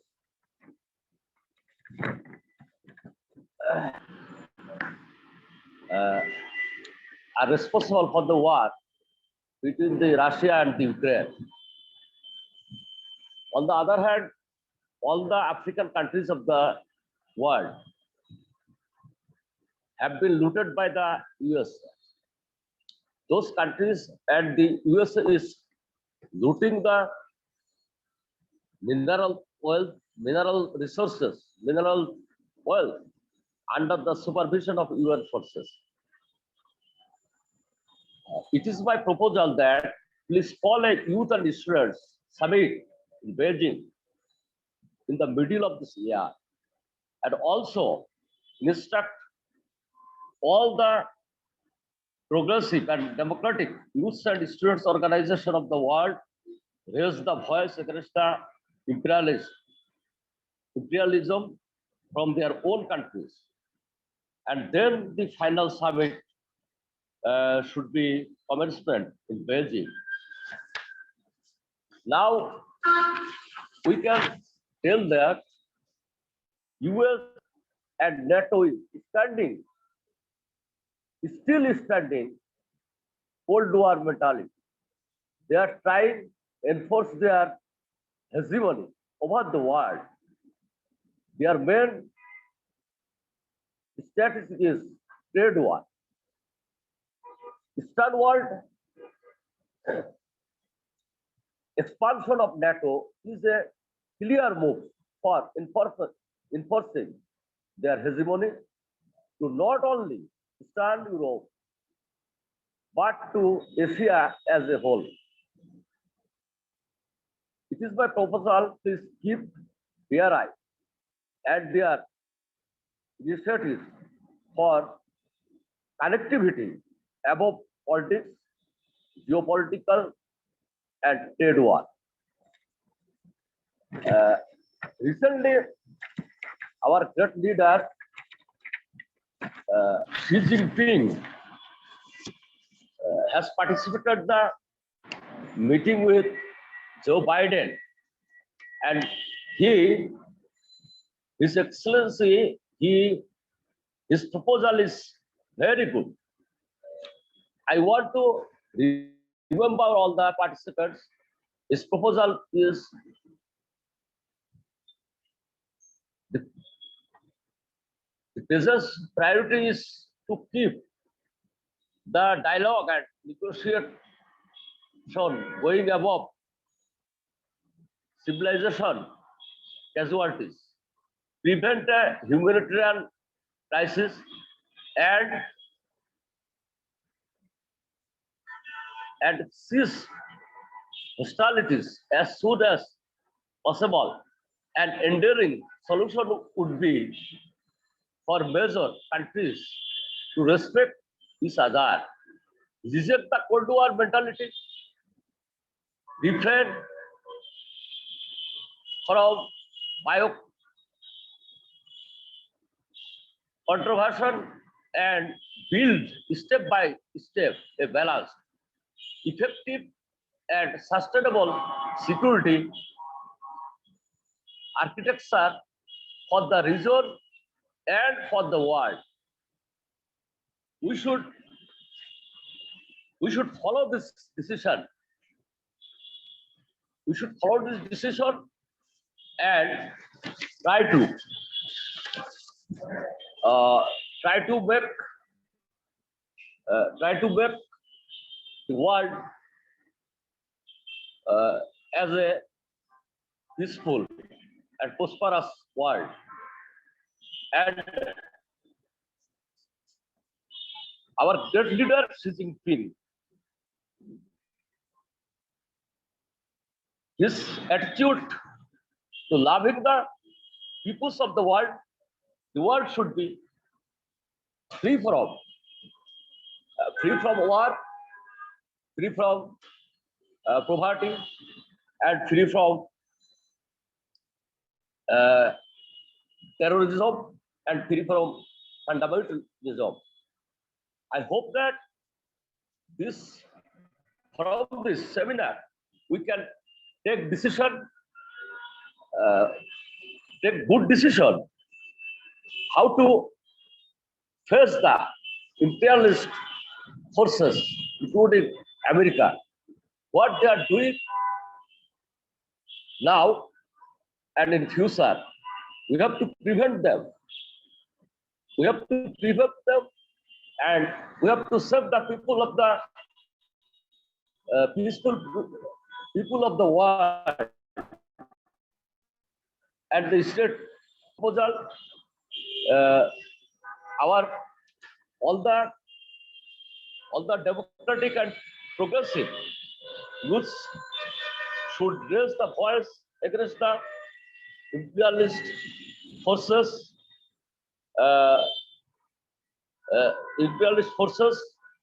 including the USA, and we want to make a sustainable, peaceful world. Thank you very much. Thank you very much for participating in this seminar. Great salute. Thank you so much. We are almost at the end of our meeting. So I would like to call one of the most one of the most famous face in Bangladesh and also an inspiration for everyone. I would love to call Sir Comrade Rashid Khan Menon, MP. He's the president of Workers' Party of Bangladesh and was the former Minister of Civil Aviation and Tourism. So, sir, I would like you to speak a few words and also share your views on this issue. Thank you.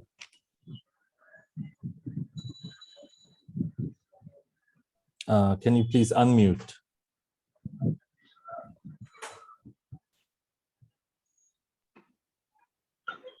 Okay. ধন্যবাদ সঞ্চালক আপনাদের এই আয়োজনের জন্য আমি ধন্যবাদ জানাচ্ছি Bangladesh China ফুলপ্রুন ফোরামের এবং তার সভাপতি দিলীপ বড়ুয়াকে। খুবই একটা সময় উপযোগী এই সেমিনারটি হচ্ছে, তবে মনে করি যে এটাকে ওয়েবিনারের মধ্যে রাখার কোনো যুক্তি নাই, তার কারণ আমরা এখন যে কোভিডের যে পর্যায়ে রয়েছি তাতে ফিজিক্যালিও আমরা হয়তো এই ধরনের কথাগুলো আমরা বলতে পারতাম এবং সেটা খুব জরুরি হয়ে পড়েছে। বাংলাদেশ চিরকাল সাম্রাজ্যবাদ বিরোধিতার ঐতিহ্য নিয়ে সামনে বেরিয়েছে। বাংলাদেশ আজকে কেবল নয়, পাকিস্তান আমলে এই অঞ্চলের মানুষ তারা সাম্রাজ্যবাদ বিরোধিতার ক্ষেত্রে অনড় এবং দৃঢ় ছিল। যদিও নেতৃত্বের তরফ থেকে দোলাচল ছিল, পাকিস্তানের শাসক গোষ্ঠী তো বটেই, এমনকি পূর্ব বাংলায় যারা নেতৃত্ব দিচ্ছিলেন মোল্লা ভাসানী বাদে তারা সবাই কোনো না কোনো সময় সাম্রাজ্যবাদের সাথে আপোষ করে কিভাবে ক্ষমতার অংশীদার হওয়া যায় সেই পথও তারা নিয়েছে। আজকে যখন এই সেমিনার হচ্ছে তখন আমি আমার যৌবনে যদি ফিরে যাওয়ার ভাবি তাহলে দেখবো যে আমরা সেই সময় যে কোনো ঘটনাতে রাস্তায় দাঁড়িয়ে আমরা প্রতিবাদ করেছি, সাম্রাজ্যবাদী আগ্রাসনের যে কোনো ঘটনার বিরুদ্ধে দাঁড়িয়ে।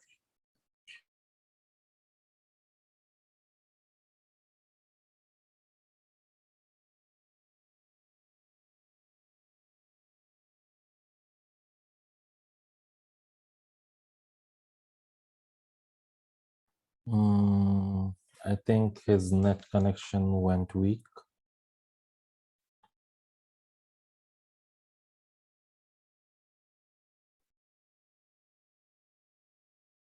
Uncle, net connection এ problem হচ্ছে ওনার।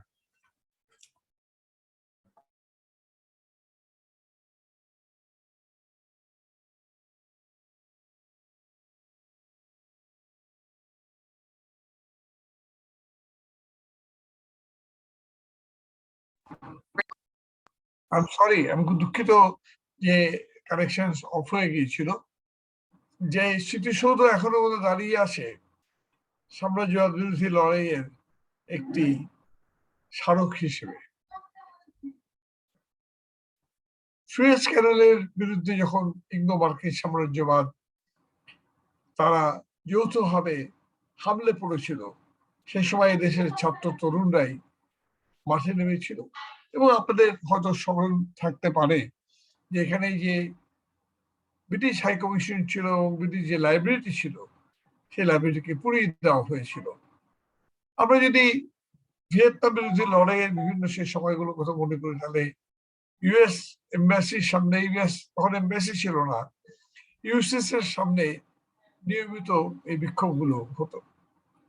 তখন কেবল আমাদের দেশে নয়, সারা বিশ্ব জুড়ে সাম্রাজ্যের বিরুদ্ধে এই চেতনা জাগ্রত হয়েছিল এবং জাগ্রত ছিল। কিন্তু দুঃখের বিষয় যে চীন সোভিয়েত যে বিতর্ক, কমিউনিস্ট আন্দোলনের বিতর্ক, সাম্রাজ্যবাদ সম্পর্কেও যে ভাবনাগুলোকে সেগুলোকে গুলিয়ে দিয়েছিল। যে চীন একদিন বলেছে সাম্রাজ্যবাদ কিছু নয়, তাদের কাগজে বা কিছু আণবিক দাঁত আছে তাদের, এবং প্রতি মুহূর্তে আমরা যদি বেজিং রিভিউ দেখতাম তাহলে তার মধ্য দিয়ে সে কথাগুলো আমরা শুনতাম এবং রানিং ডগস অফ ইম্পেরিয়ালিজমের কথাগুলো আমরা জানতাম। কিন্তু পরবর্তীকালে আমরা দেখেছিলাম আমাদের মুক্তিযুদ্ধেও যখন সেই সাম্রাজ্যবাদ আমাদের কি বলে সমুদ্র সীমায় সপ্তম নৌবহর পাঠিয়েছিল, তখন আমরা তার কোনো প্রতিবাদ দেখি নাই। এগুলো এই অভিজ্ঞতাগুলো আমাদের আছে, কিন্তু তার মানে এই নয় যে সাম্রাজ্যবাদ তার চরিত্র পাল্টে ফেলেছে, সাম্রাজ্যবাদ উধাও হয়ে গেছে এবং সাম্রাজ্যবাদ তার শান্তিময় একটি চরিত্র গ্রহণ করেছে। বলা হয়েছিল যে শীতল যুদ্ধের অবসানের পরে সোভিয়েত ইউনিয়নের বিরক্তির মধ্য দিয়ে যে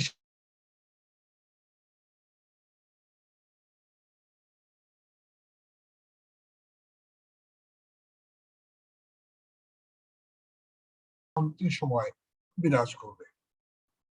কিন্তু যে কথা লেনিন বলে গেছেন যে পুঁজিবাদের সর্বোচ্চ পর্যায়ে সাম্রাজ্যবাদ, এবং যেখানে সেটা নতুন করে ফিনান্স পুঁজি, কর্পোরেট পুঁজির রূপ নিয়ে পৃথিবীর দেশে দেশে বিস্তৃত হয়ে আছে, তাদের স্বার্থ রক্ষা যে কত জরুরি প্রয়োজন তার প্রমাণ আমরা দেখেছিলাম যে বলকান দেশগুলোতে কিভাবে মার্কিনীরা ন্যাটোকে দিয়ে তাদের হামলা চালিয়েছিল। আমি মধ্যপ্রাচ্য, লিবিয়া, আফগানিস্তান এসব জায়গার কথা আমি যাব না। আমি তাদের নিজেদের ভূখণ্ডের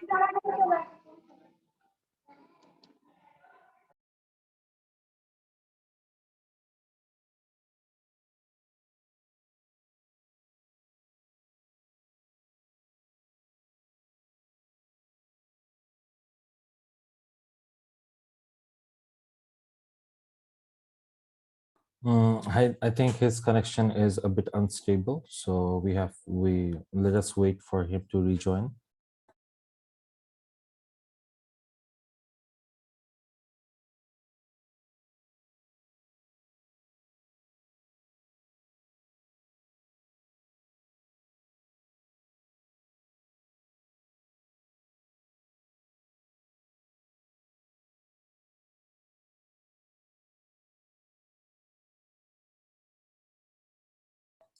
Please have some patience. Let him rejoin the meeting again, so then he can continue with his speech.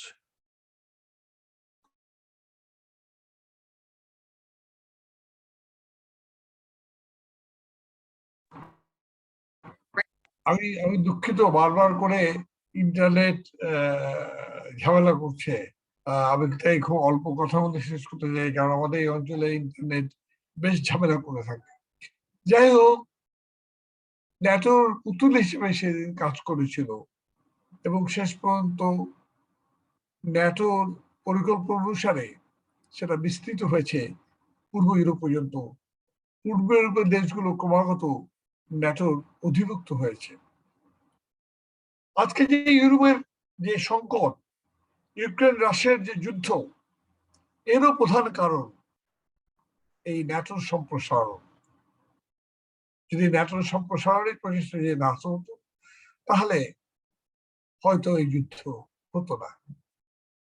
কিন্তু মজার জিনিস দেখবেন, ন্যাটোর সম্প্রসারণের জন্য আমেরিকা জেলেনস্কিকে ব্যবহার করছে, কিন্তু জেলেনস্কি যখন চিৎকার করে বলছে যে আমার আকাশ সীমাকে নো ফ্লাই জোন করো, তখন তারা রাজি হচ্ছে না, কারণ তারা যুদ্ধের দায় নিজের দেশের মধ্যে, নিজের ঘাড়ের মধ্যে তারা নেবে না, অন্যের ঘাড়ে যুদ্ধের দায় রাখবে। বাইডেন সাহেব অস্ত্রের পর অস্ত্র পাঠাচ্ছে, সেনাও পাঠিয়েছে জার্মানিতে, পোল্যান্ডে, বিভিন্ন দেশে সেনাবাহিনী পাঠিয়েছে, কিন্তু একেবারে বাধ্যগত না হলে পরে তারা কোনো যুদ্ধে জড়ায়, এটা আমি মনে করতে পারছি না। তবে সেই আশঙ্কা এখনো বিদ্যমান, কারণ এই সমস্ত খেলায় সবটা তো হিসেব দিয়ে চলে না, খালি আবেগ দিয়ে চলে না, এগুলো ঘটনার পরম্পরায় ঘটনাগুলো ঘটে যায়। প্রথম বিশ্বযুদ্ধ শুরু হয়েছিল সার্বিয়ার সেই প্রিন্সকে খুনের মধ্য দিয়ে, ঘটনার মধ্যে দিয়ে যে উত্তেজনা সৃষ্টি হয়, আজকেও ইউক্রেনকে নিয়ে সেই উত্তেজনাগুলো কিন্তু তৈরি হচ্ছে। কিন্তু আমি আজকের এই সেমিনারে ইউক্রেন প্রসঙ্গে চাইতে আমি আমার অঞ্চলকে আমি বিষয় করে দেই। এই অঞ্চলটি অত্যন্ত গুরুত্বপূর্ণ, কারণ আমরা এই অঞ্চলে বাস করি এবং এই অঞ্চলের সাম্রাজ্যবাদী স্বার্থের ব্যাপারে যদি আমরা সচেতন না থাকি, আমরা যদি সংগঠিত না থাকি, তাহলে বিপদটি আমাদের ঘাড়ে চেপে বসবে। আজকে আমি দেখছিলাম মোদি এবং মরিসন অর্থাৎ অস্ট্রেলিয়ার প্রাইম মিনিস্টারের একটি বক্তব্যে, তাদের বৈঠকের পরে, ভার্চুয়াল বৈঠকের পরে তারা যেটা বলার চেষ্টা করেছে, ইউক্রেন সংকট যেন দক্ষিণ এশিয়া প্যাসিফিকের ঘটনা থেকে যেন দৃষ্টি সরিয়ে না নিতে পারে। অর্থাৎ তারা এখনো দক্ষিণ এশিয়া প্যাসিফিক বা এশিয়া প্যাসিফিকের এই অঞ্চলের কৌশলগত যে তাদের ভূমিকা বা তাদের যে কার্যক্রম রয়েছে সে ব্যাপারে অনেক বেশি অধিক আগ্রহী। এবং আমরা দেখবো যে সম্প্রতি যে আন্ডার সেক্রেটারি জেনারেল বাংলাদেশ ভ্রমণ করে গেলেন, তার মুখ্য বিষয় ছিল এই এশিয়া প্যাসিফিক স্ট্র্যাটেজিতে বাংলাদেশ কিভাবে অংশ নেবে। বাংলাদেশ অবশ্য বলেছে যে বাংলাদেশ অর্থনৈতিক ব্যাপারে এশিয়া প্যাসিফিক অঞ্চলের সহযোগিতার ব্যাপারে কোনো আপত্তি নেই, কিন্তু নিরাপত্তার প্রশ্নটিকে তারা এখনো পর্যন্ত গ্রহণ করে নাই। কিন্তু চাপ সৃষ্টিই চলেছে। আপনারা জানেন অনেকগুলো ঘটনায় সেই চাপগুলো চলে এসছে বাংলাদেশের উপরে। তার মধ্যে একটা তো এখানে আপনারা আলোচনা করেছেন, সেটা হচ্ছে র্যাবের উপর নিষেধাজ্ঞা। র্যাবের সম্পর্কে আমার কোনো প্রীতি নাই, র্যাবের সম্পর্কে আমার কোনো প্রশংসা বাক্য নেই, বরঞ্চ র্যাব গঠন থেকে শুরু করে পর্যন্ত তার কার্যক্রম সম্পর্কে আমরা আমাদের দল আমরা বারবার বলেছি, আমরা বারবার সমালোচনা করেছি। কিন্তু আজকে যখন র্যাবের উপর নিষেধাজ্ঞা দেওয়া হয়, তখন এটা কিন্তু কেবলমাত্র র্যাবের ব্যাপারটা ঘটনা থাকে না, তখন এটা বাংলাদেশের উপরে এসে বর্তায়, বাংলাদেশের নিরাপত্তার প্রশ্নের উপরে এসে বর্তায়। এখানে র্যাবের থেকে আমার কোনো পৃথিবীর কোনো প্রয়োজন নেই, কিন্তু যখন বাংলাদেশের স্বার্থ এখানে যুক্ত হয়, তখন আমাদেরকে অবশ্য বাংলাদেশের স্বার্থকে দেখতে হবে। আমরা জানি আমাদের অঞ্চলে ইতিমধ্যে ভারত, জাপান, অস্ট্রেলিয়া এবং আমেরিকা মিলে কোয়াড করেছে এবং এই কোয়াডে বাংলাদেশকে নিয়ে যাওয়ার জন্য বহু চেষ্টা চলছে। আমরা জানি যে বাংলাদেশ বেল্ট অ্যান্ড রোড ইনিশিয়েটিভে যুক্ত হয়েছে, কিন্তু ভারত সেখানে যুক্ত হয়নি। ফলে এই ধরনের যে মতান্তর গুলো, এগুলো কিন্তু আমাদের জন্য বেশ একটা বিব্রতকর জায়গায় নিয়ে যাচ্ছে। কারণ সাম্রাজ্যবাদ আজকে কেবল ইউক্রেনে সীমাবদ্ধ থাকবে না, তাদের ঘটনা ন্যাটো সম্প্রসারণ, তারা নতুন ন্যাটো তৈরি করবে এই কোয়াডের মাধ্যমে আমাদের এই অঞ্চলে, এবং সেটাকে আমাদেরকে প্রতিহত করা আমাদের যুবদের, আমাদের ছাত্রদের, আমাদের তরুণদের অনেক বেশি প্রয়োজন। কারণ তারুণ্য হচ্ছে সেই সময় যে সময় মানুষ যুদ্ধে যাবার প্রেরণা নেয়। কবি হেলাল হাফিজের সেই বিখ্যাত কবিতা, এখন সময় যার, এখন সময় যুদ্ধে যাবার তার, এখন যৌবন যার, যুদ্ধে যাবার তার শ্রেষ্ঠ সময়। সেই শ্রেষ্ঠ সময় আমাদের যুবকেরা নিশ্চুপ বসে আছে। আমি নিজেকে অবাক হয়ে দেখি যে আজকের তরুণরা, তারা সাম্রাজ্যবাদের বিরুদ্ধে তাদের যে সোচ্চার হওয়া প্রয়োজন ছিল, তারা সে সোচ্চার হয়নি। বরঞ্চ বিশ্ববিদ্যালয়ে আমি সম্প্রতি সময়ে দেখলাম যে বিশ্ববিদ্যালয়ে গণ অধিকার পরিষদ বা ছাত্র অধিকার পরিষদ নামে তারা সেখানে আমেরিকার র্যাবের নিষেধাজ্ঞার ব্যাপার নিয়ে তারা যে ভূমিকা নিয়েছে, সেগুলো সত্যি আমাদের তরুণদের জন্য সত্যি একটা দুঃখজনক বিষয় বলে আমি মনে করি। এবং তাই আজকে তরুণদেরকে সব দেশের, আমাদের দেশের না, সব দেশের তরুণদেরকে আজকে অনেক বেশি তাদেরকে এগিয়ে আসতে হবে সাম্রাজ্যবাদ বিরোধিতা প্রশ্নে এবং শান্তির প্রশ্নে, প্রগতির প্রশ্নে। বিশ্ব আজকে একটা বিধ্বংসী অবস্থার মুখে দাঁড়িয়ে আছে। এটা যুদ্ধের ব্যাপারে নয়, ক্লাইমেট চেঞ্জ একটা বড় বিষয়, আমরা যেটা নিয়ে একদিন ধরে কথা বলে এসেছি, কিন্তু ইউক্রেন রাশিয়ার যুদ্ধের পরে ক্লাইমেট চেঞ্জ ইতিমধ্যে পিছনে পড়ে গেছে। অথচ আমরা এই বাংলাদেশে দেখছি এই উষ্ণতার তার প্রভাবের কারণে, উষ্ণতা বৃদ্ধির প্রভাবের কারণে বাংলাদেশের প্রকৃতিতে কি পরিবর্তন এসে গেছে, এবং কিভাবে আমার দেশের প্রায় 1/3 মানুষ আজকে এই ক্লাইমেট চেঞ্জের বা জলবায়ু পরিবর্তনের শিকারে পরিণত হতে আছে। সুতরাং কেবলমাত্র সাম্রাজ্যবাদ বলে লেনিনের সংজ্ঞা দিয়ে সাম্রাজ্যবাদ পুঁজিবাদ সর্বোচ্চ পর্যায়ে কথা বলে থাকলে বসে থাকার কোনো কারণ নেই। এই আপ্তবাক্যগুলো আমাদের সাধারণ মানুষ বা এই তত্ত্বায়নগুলো আমাদের সাধারণ মানুষ বোঝে না, বুঝবে না।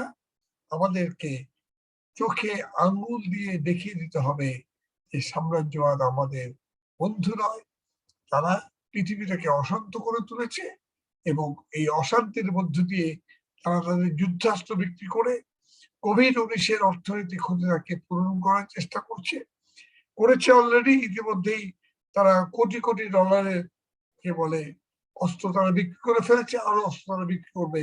প্রতিদিন পত্রিকায় এসছে যে লকহিড যে বিমান কোম্পানি আছে, বিমান তৈরির কোম্পানি, উৎপাদন কোম্পানি আছে, তারা ইতিমধ্যে প্রত্যেক দেশ থেকে, কোনো দেশ থেকে 35, কোনো দেশ থেকে 40 যুদ্ধ বিমানের তারা কিন্তু কি বলে ডিমান্ড তারা পেয়ে যাচ্ছে।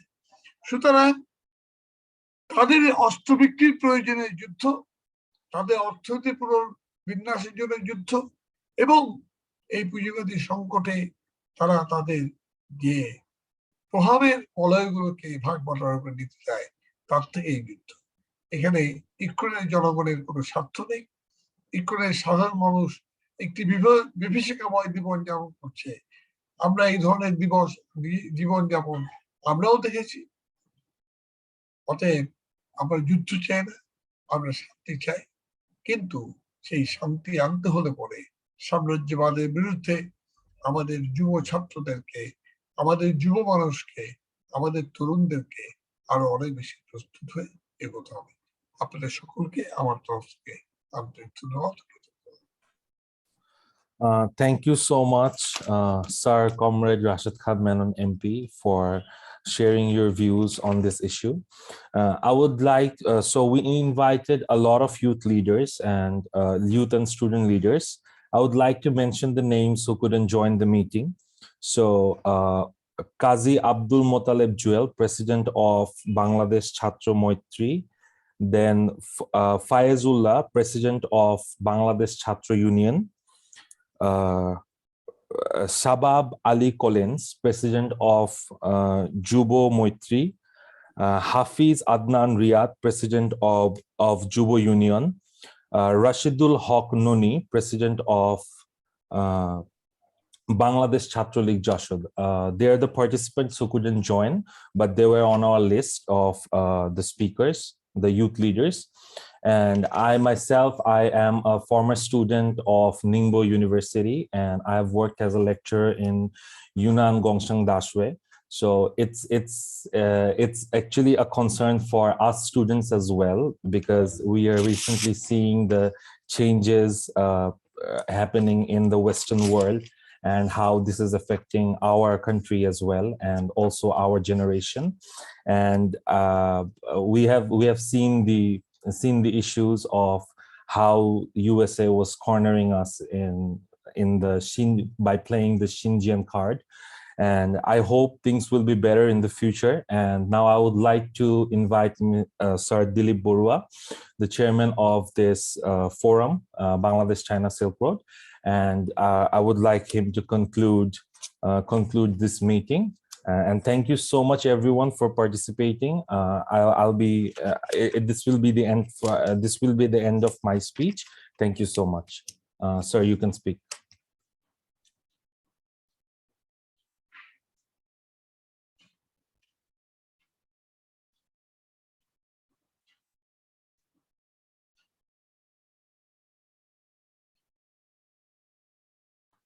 Sorry, we cannot hear you. Can you unmute your mic?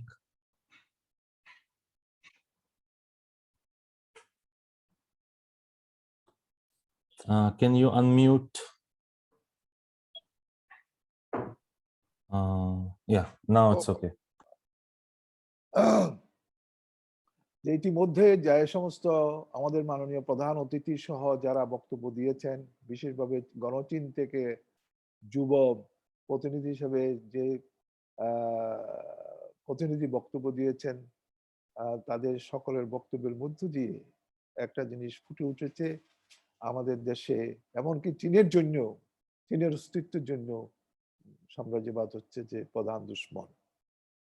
আমাদের জন্য তো বটেই, তবে আমাদের প্রধান অতিথি যে কথাটা বলেছে সবচেয়ে গুরুত্বপূর্ণ, সেই কথাটি হচ্ছে যে আমাদের মতন দেশে যেখানে সাম্রাজ্যবাদের বিরুদ্ধে আমাদের ছাত্র সমাজের গৌরবোজ্জ্বল ভূমিকা ছিল, সে 52 থেকে 60-এর দশকে, 70-এর দশকে, 80-এর দশকে, কিন্তু সে ছাত্র সমাজ আজকে সাম্রাজ্যবাদের ব্যাপারে নিচ্ছুক, বরঞ্চ সাম্রাজ্যবাদের বিষয়টার প্রতি তারা অনেকটা দুর্বল। কিন্তু সাম্রাজ্যবাদ কোনো ব্যক্তির সুবিধা সৃষ্টি করতে পারে, কিন্তু সমষ্টিগত কোনো সমস্যা সুবিধা সৃষ্টি করতে পারে না। জাতীয় মুক্তি অর্জনের লক্ষ্যে সাম্রাজ্যবাদ মানুষের পক্ষে দাঁড়াতে পারে না, মানুষের শোষণ মুক্তি সমাজের আন্দোলনের পক্ষে সাম্রাজ্যবাদ দাঁড়াইতে পারে না, বরঞ্চ সেখানে প্রতিবন্ধকতা সৃষ্টি করে। আজকে যে কথাটি আমি বলতে চাচ্ছি, যে কথাটি হচ্ছে চীন একটা স্বাধীন দেশ, স্বাধীন দেশ হওয়ার পরও কিন্তু আজকে সাম্রাজ্যবাদ কিভাবে চীনের উপর চোখ রাঙ্গানি সৃষ্টি করছে। সিনজিয়ানের প্রশ্ন বলেন, হংকং এর প্রশ্ন বলেন, তাইওয়ানের প্রশ্ন বলেন, এবং চীন সাগরের প্রশ্ন বলেন, সর্বত্র চীনের অবস্থানকে মার্কিন সাম্রাজ্যবাদ অত্যন্ত কটাক্ষ হিসাবে দেখছে, অত্যন্ত চ্যালেঞ্জ হিসাবে দেখছে। এবং এটাও তো ঠিক, চীন শোষিত নিপীড়িত জনগণের মুক্তির নেতা হিসাবে আবির্ভূত হচ্ছে। আজকে দেশে দেশে বিভিন্ন দেশে চীন মানুষের অর্থনীতির সাহায্যের মধ্য দিয়ে স্বাধীন স্বাবলম্বী অর্থনৈতিক বিকাশের জন্য রক্ষা করছে। আমেরিকা এটা পছন্দ হয় না। আমেরিকা হলো যে তাদের উপর নির্ভরশীল অর্থনীতি চায়। আজকে যে কথাটা আমাদের বিভিন্ন বক্তারা বলেছেন, অত্যন্ত সঠিকভাবে বলেছেন। ইউক্রেনের যে ঘটনাটা, এটা ইউক্রেন জনগণও সৃষ্টি করেনি, রাশিয়াও সৃষ্টি করেনি। ইউক্রেনের ঘটনাটা সৃষ্টি করেছে আমেরিকা। এখানে আমেরিকার জনগণই সবচেয়ে বেশি ক্ষতিগ্রস্ত হচ্ছে। আমেরিকার রক্তের ইউক্রেনের জনগণের রক্তের বিনিময়ে আমেরিকার অস্ত্র বিক্রি করে লাভ হচ্ছে, অর্থাৎ সেখানে ইউক্রেনের জনগণের রক্তের ফলশ্রুতিতে আমেরিকান অস্ত্র বেচে যে লাভ হচ্ছে, সে লাভের মধ্য দিয়ে সে আজকে শোষণ চালিয়ে যাচ্ছে। তার কাছে ইউক্রেনের উদ্বাস্তু তো মুখ্য নয়, তার কাছে ইউক্রেনের শিশুর যে হত্যা হচ্ছে তা মুখ্য নয়, তার কাছে মুখ্য হচ্ছে তার অস্ত্র বিক্রি। এই অস্ত্র বিক্রির মধ্য দিয়ে সে লাভ করতে চায়, এটা হলো মূল কাজ, প্রবলেম। এখানে চীনের যে ভূমিকা, আমি মনে করি ইউক্রেন ইস্যুতে চীনের যে ভূমিকা, সে চীনের প্রতি অত্যন্ত সঠিক। আমরা চীনের ভূমিকাকে সমর্থন করি, এবং চীন যে বাস্তবসম্মতভাবে, যে প্র্যাগম্যাটিক ওয়েতে যেভাবে ইউক্রেন ইস্যু ডিল করছে এবং সোভিয়েতের পাশে দাঁড়িয়েছে, সেটা অবশ্যই ইতিহাস প্রমাণ করবে চীন সঠিক কাজ করেছে। আজকে তাই আমাদের এখানে সাম্রাজ্যবাদের প্রতি মোহ থাকার কোনো কারণ থাকতে পারে না। আমাদের যুব সমাজকে যদি দেশের স্বাধীনতা এবং তার মুক্তির লক্ষ্যে অংশগ্রহণ করতে হয়, তাহলে স্বাধীন জাতি হিসাবে গড়ে তুলতে হয়, স্বাধীন অর্থনীতি হিসাবে গড়ে তুলতে হয়, অবশ্যই আমাদেরকে সাম্রাজ্যবাদের বিরোধিতা করতে হবে। সাম্রাজ্যবাদের বিরোধিতা না করে আমাদের মুক্তি আন্দোলন সম্ভব নয়। সাম্রাজ্যবাদের বিরোধিতা না করে জাতীয়তাবাদী আন্দোলন সম্ভব নয়। সাম্রাজ্যবাদের বিরোধিতা না করে আমাদের গণতান্ত্রিক আন্দোলনও সফল করতে আমরা পারবো না। কাজে আজ আমাদের দেশের সাম্রাজ্যবাদ বিরোধী আন্দোলনের সাথে মুক্তি আন্দোলন, গণতান্ত্রিক আন্দোলন ওতপ্রোত, এমনকি সাম্প্রদায়িকতার বিরুদ্ধে আন্দোলন ওতপ্রোতভাবে জড়িত।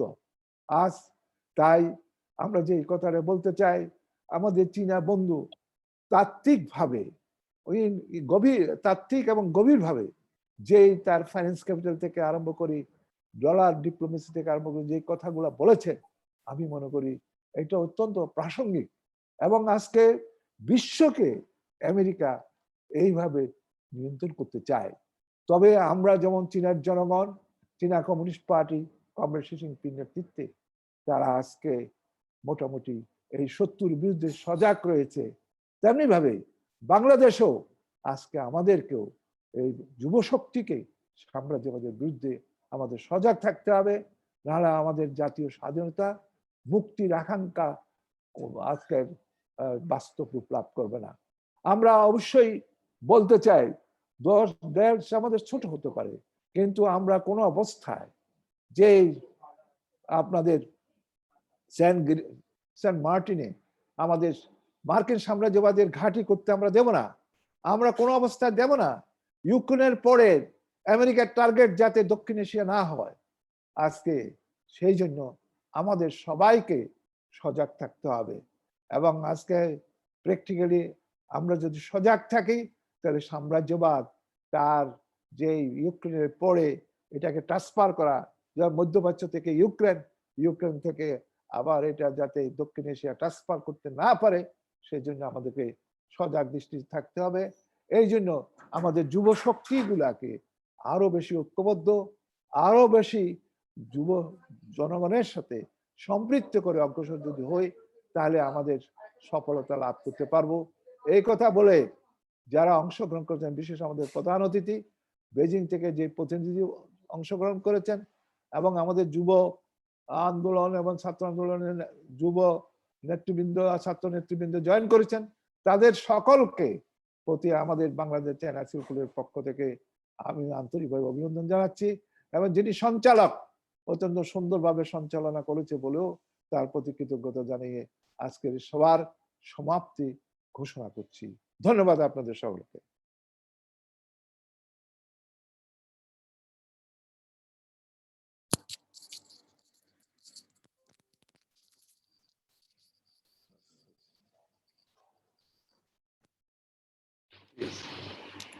খোকন ভাই, আঙ্কেল রেকর্ডিংটা স্টপ করে দেই। শেষ।